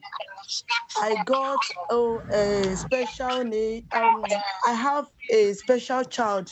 That is my first baby girl. Because of what he beats me at the 9th month. So the beating got the child affected. So, but today I'm very happy that I met Mommy Beans in DWS, that she rescued me and my 4 kids. I'm very happy that we are no more in that home. That because their purpose is to kill me and, to make my children miserable. But since we left the home, since 2021, 21st of August till date, the man never asked of us, neither the mother. I heard that the mother was in the home saying that it will rain, it can't rain more than 1 year, everything will stop, that they don't want to marry. But had it been, I did not make a move to leave the home, to leave that man, to say that no, because not even the DWS that said I should come out. I came out. Why? Because the man, anytime that we went for night vigil, either he locked us out of the house or he staffed children for one week. But God made me to come out, and we stayed in church for some days before we got help from DWS. Is a change. I saw that what I'm seeing there is not life. It's going to put me in 6 feet. So the best thing I did is for me to leave the home and run for my dear life. And I took my children alongside with me. And thank God today, even if we didn't even have heaven on earth, we are picking from the places. And I know that God is going to do wonders. And through Mommy Beams is a wonderful woman. She has been there for us. She had in times of everything. I just say that everyone that needed change should come out. That change should come out by him or herself. Nobody can tell you, do this or do that, because even if they say you should do it and you did it, you will still go back and start lamenting that it's because of this person said I should do this. But when you say that I want to do this and you did it, even if there is some difficulties on your front, you will keep thanking God, because God knows that is going to that time will come, and that time must go, because he must make a way where there seems to be no way. So I just thank God that I saw that place is not meant for me. That man is not my husband. That in fact, I never enjoy marriage, that I don't need to be there. If I say that my children, I will die there and the children will still live. So the best thing I did is I picked up my outfit clothes, and thank God today, my children are not even saying they don't have clothes to wear. They have enough to wear. I thank God that I just decide by myself to live. Thank you very much. Thank you. And please, for the sake of our time, because we don't want to keep people waiting, because I've seen someone else again, Oluwafunmilayo, I didn't make it wants to say a comment. We'll give you 2 minutes, Oluwafunmilayo. We hope you can really go straight to the point. But that is the testimony of many. Sorry? That's the testimony. A lot of people can testify to what Anne has just said. A lot of women here can testify to it. And I will just speak one thing she said. She kept mentioning God, God, God. And she said God did not want her in that marriage. Okay, so I think that is a place to pick it up. Please talk to God by yourself. I know we are so full of faith. We are believers. Yes, we want to honor God. But don't just think that because you are in a marriage, that means you are married to the right person. There could have been a mistake on the way while you were making the choice. It could so, but whatever, God can always change situations in your favor. He doesn't want you in an abusive marriage or in an abusive relationship. Violence is not part of God's will. So go and find out. And like she said, when you get that conviction, you will never look back and say any regrets, no matter what happens. So go get your word for yourself. You don't need to listen to what I say or what anybody says. Go and get it. If you are so religious, then go and pray to God and let God speak to you. You don't need a prophet to speak to you. Thank you. Next person, please. Oluwafumilayo, yeah. Yeah, good evening from Nigeria, good afternoon or good evening from you. All Thank right, you. I'm so much stressed and honestly I don't want to work anything. At the end of all this, Sammy said, Mrs. Abimbola, Mrs. Ola most especially. Oh my God. Thank you so much all. Thank you. Now I'm a member of the group and I have pleaded my case and it has been discussed, but when some people are asking me, am I really sure I want to leave my marriage? And I may thought of this year, my marriage is mine. And I We cannot really, hear you well. We cannot hear you well. can you hear me Check. now? Can you hear me? Yes, it's better now. I think it's your speaker or something. I'm so sorry. Can you hear me now? Yes. Thank you. I'm so grateful for this uh, this thing and for the DSW. Now, I'm in a marriage of by May it's going to clock 9, and I cannot say that for once I enjoy happiness. And I know quite a lot of people ask me, am I ready to leave the marriage? Am I ready to leave the marriage? And the truth of the matter is, this person that I'm talking about has the good side. But the bad side, We cannot. Okay, good side. all right. So the bad side actually, can you hear me? Can you hear me now? Yes. Yes. All right. The bad side is more than the good side. Now, I don't want to go into the details, but I have suffered from both physical abuse and emotional abuse.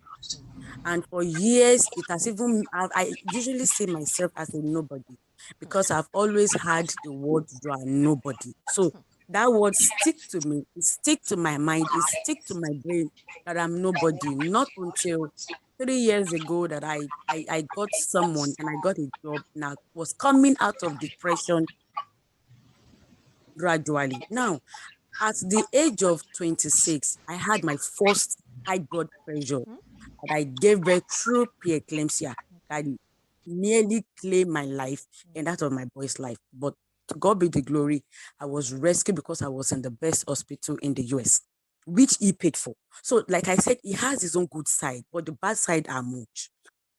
Now, he loves his job more than me and the children. So, but over the years, he has been claiming that he wants me to relocate with the children. I have 2 children for him. He wants us to relocate. But now, December, we're meant to we talk. Then February, he came and then we talk. And he was like, okay, he's taking some steps and he wants us to relocate. Now, I have been thinking, because it's a moment I've been waiting for to go back, to travel back. But the truth of the matter is, if I go, there's tendency of me calling it and say, I'm divorcing you. You understand? But I do not, because I don't want to believe on the fact that I cannot make it on my own. No, there is something I know I can make it on my own because now I have a job. I'm into hairdressing and I'm selling some things at my apartment that I got for myself. I'm not doing well, but I am doing fine. Now, should I take his offer?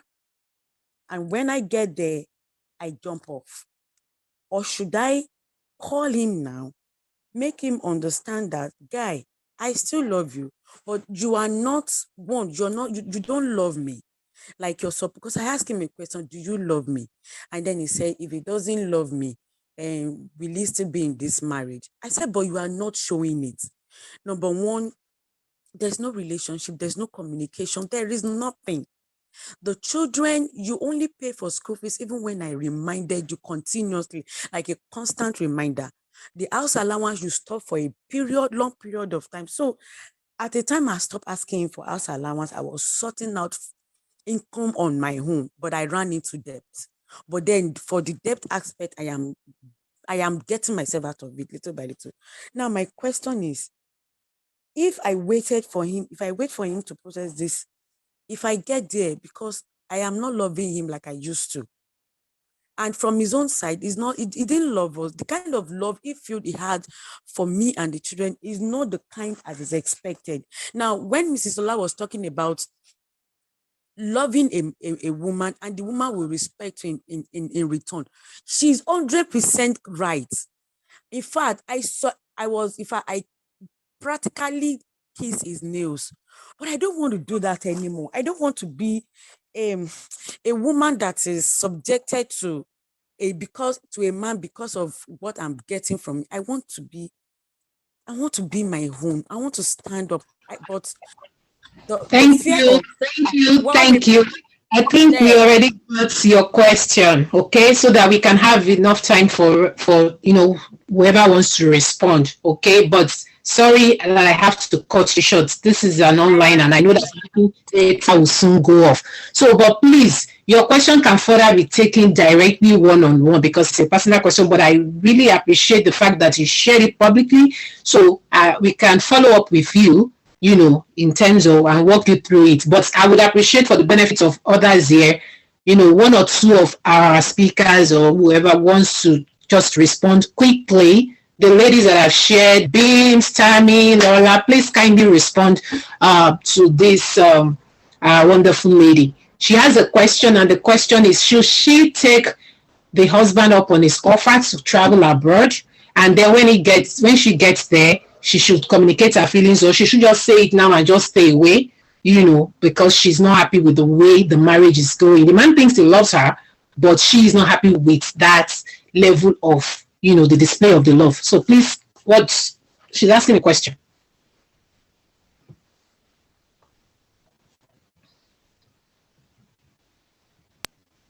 Can you unmute? Yeah, I think that's very challenging. Whenever you decide, it's the right time to end a marriage, I think it's acceptable. Nobody can say it's the right time for if you start anything, when you're ready to move on, whether you moved abroad, whether you do that at home. It is important, I think, to understand the implications. If there are children involved,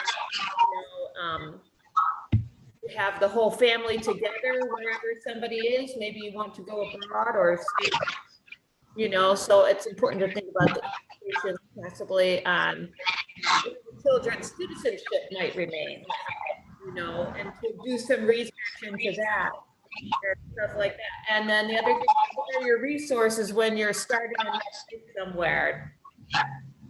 Are there more opportunities?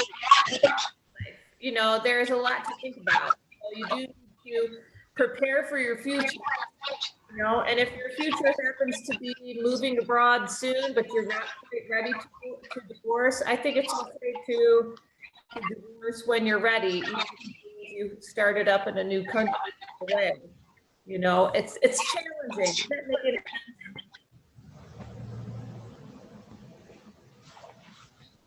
Thank you, Tammy. Yes, can you unmute yourself? You want to talk? You want to respond? Do you want to respond? Lola, do you want to respond? Yeah, thank you so very much, for me. That's a very good one, and I salute your courage for sharing your story on this platform. Um, there are so many, from what you've said, you sound so convinced that you're not in the right place. You sound so certain of what you want, and you know you can help yourself. You've discovered yourself from what we have just listed.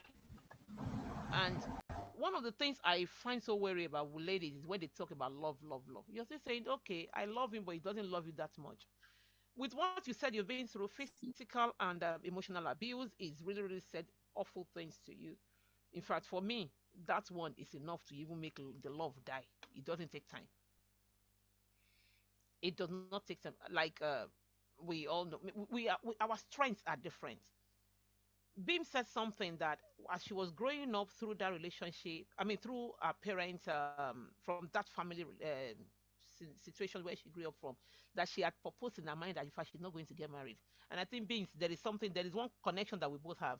That was me as a young lady. When I saw what my mother go through, it doesn't worth it, but I don't want any man to treat me that way. So love is outstanding outside the door. So I wasn't ready. But in God's own divine way, He made me to be married today. Having said that, for me, with all you've said, you're still thinking you still love. One of the things is, for me personally, and with what the situation that surrounds you and in Nigeria where you live, your children are born in the US, so that's a good opportunity for your children to return to their country of birth.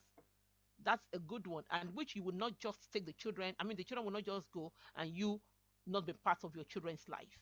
So on one side, I would say because your children were born in the States, it would be a good opportunity for you to be with your children since they are going back because they belong there.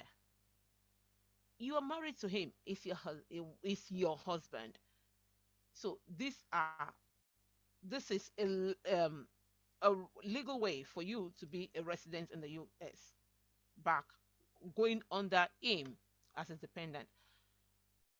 And one of the things that I would say to you is United States is also a country that will possibly be a good support system for you in the sense of you're living in a Western world that supports the women and that kicks against issue of violence and abuse. So that will or might reduce your abuse because you have a system that works. Let me use that word. You will have a system that works if any man is actually going to still violate and abuse you. So you can have a backup system. And then another thing is, do you have any relative, anybody familiar, paraventure? Even if truly you want to use him as a stepping stone to get to where you want to go, because your children were born there, you've been there, and you desire to go back there based on what you said. Because you desire it, that's a free ticket. It must just be um, the ladder for you.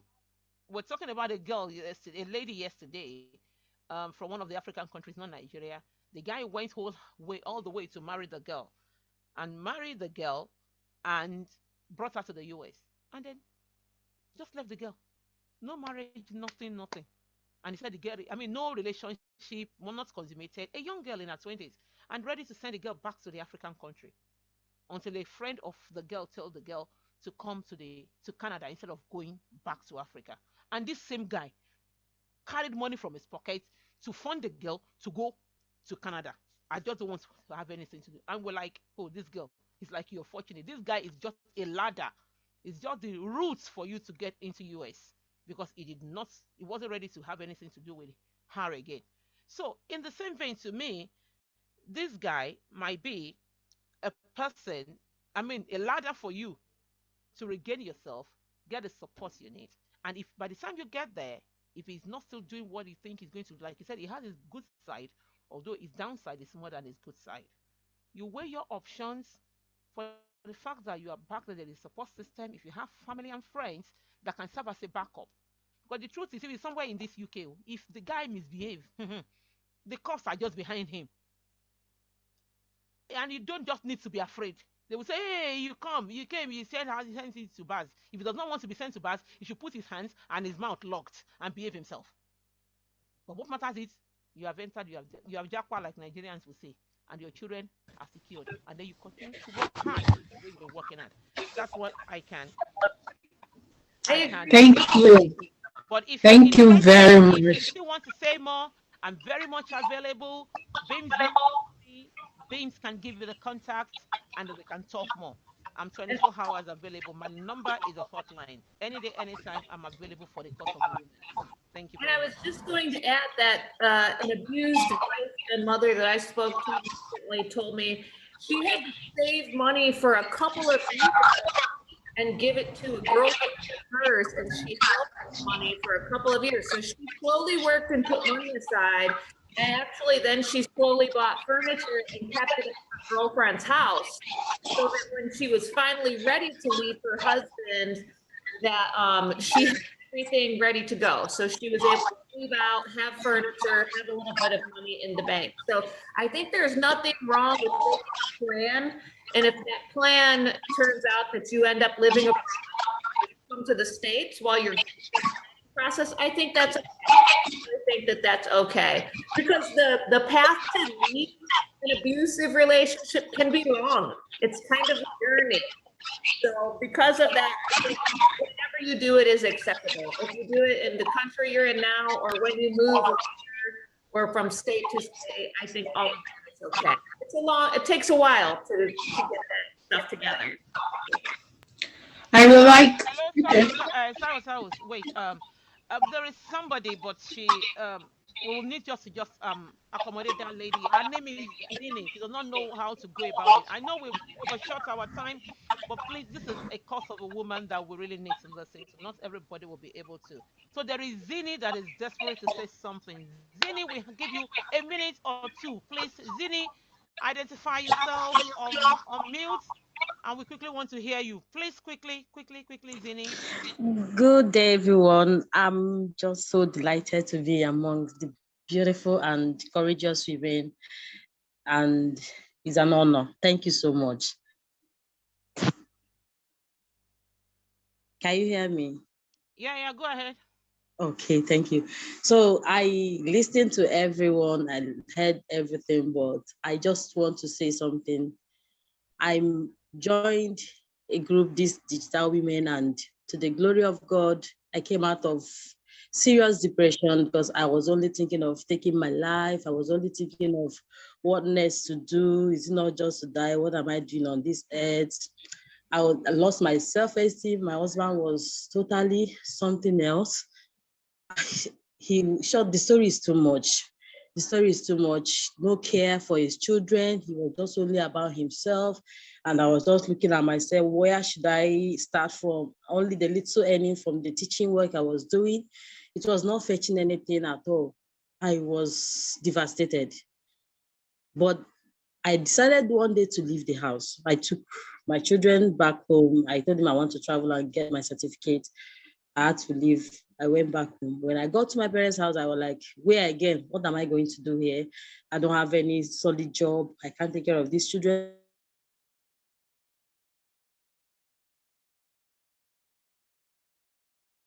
I was mind that, okay, no problem, come back. She had no way of going further and others.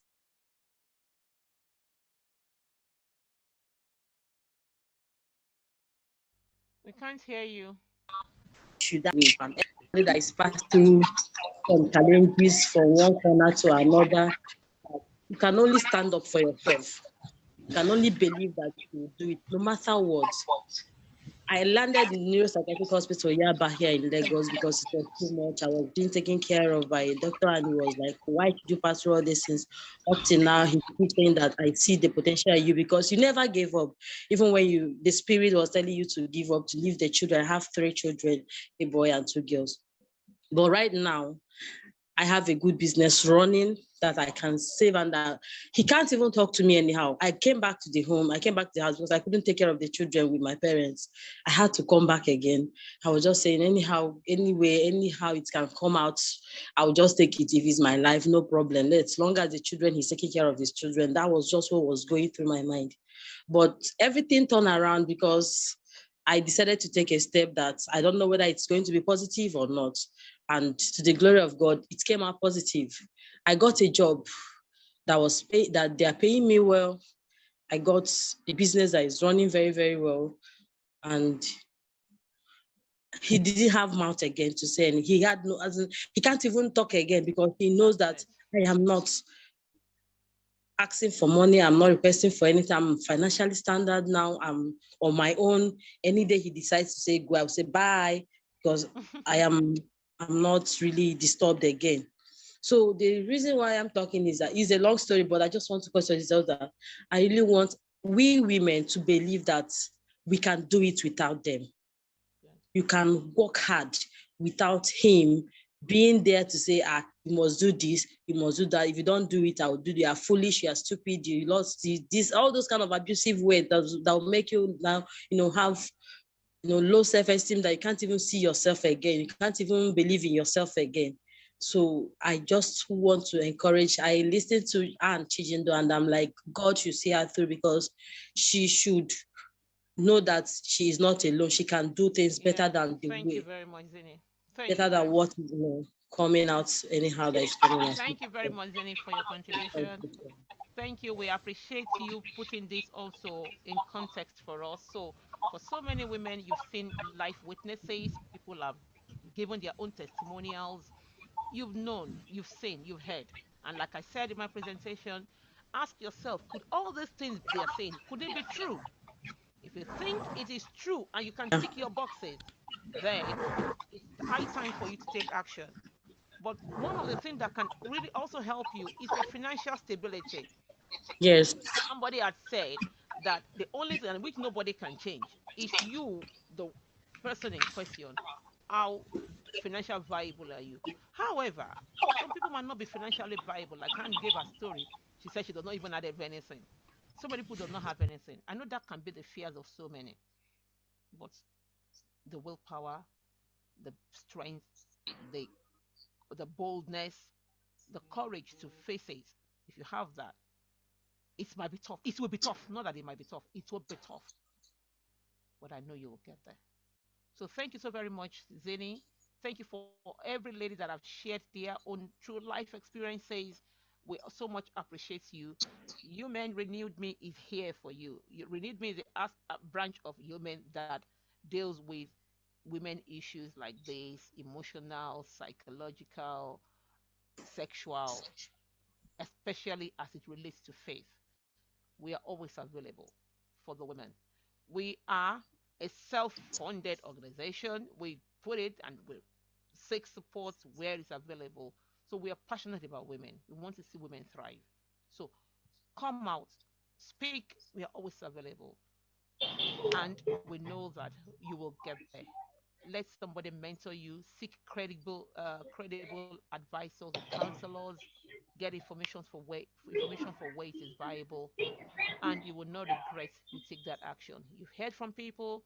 Go to our website, umen.org. Go to our social media handles. We have the Instagram, we have the Facebook, YouTube channel. We have all those things. Check out on them. You can contact us any day, anytime, and you will not regret you do this. We love you. Thank you. Thank you very much for waiting till the end of this conference, and that just shows that we all enjoyed it. As at now, which is just almost about 3 hours into the conference that we planned to be 2.5 hours, and we still have 30 participants. This is impressive. This is great. So it tells us that we all did well. Let's unmute and clap for ourselves. Thank you to our speakers. Thank you to our moderator. Thank you to PWS. Thank you. DWS. Thank you, DWS. Thank you. Your presence, thank you, Atami. Thank you, yeah. So yes, that will be all for the International Women's Day conference organized by Young Mothers Empowerment Network. And we also, lastly, let me also use this opportunity to invite you to subscribe to our masterclass, which is called Renewed Me Masterclass, and that was one of the videos we showed. So Young Mothers Empowerment Network, Renewed Me project of Young Mothers Empowerment Network. It's a project that is under Young Mothers Empowerment Network. It's strictly a masterclass where we work with women through this whole process. It's not a one-day thing. It's not a one-week thing. It could be 3 months or 6 months, where you have a one-on-one counseling with our master coaches, and we walk you through this problem. So it's much more specific and targeted to your needs, because our needs are different individually, not just so. You have somebody to walk you through it. It's a paid program. It's a paid masterclass, but believe me, it is worth more than what you're going to be paying, and it's not some exorbitant price. But please, if you're interested in that, you can also reach out to us, okay? You can reach out to us, and we will, get it sorted out for you. But it is called Renewed Me Women Masterclass. It's to develop women and help them walk through whatever challenges they are going through until they arrive on a safe side. Okay, thank you very much. My name is Taiwo, again, the founder of UMen. I love you. Thank you for supporting our project. God bless you all. Thank you very much. Have a fantastic weekend. Enjoy your Saturday evening. Go and have fun. Take yourself out and, go treat yourself like a queen. Bye-bye. Love you. Bye. Oh, Mama Bean. Bye. Bye, Anne. Thank you. Bye, everyone.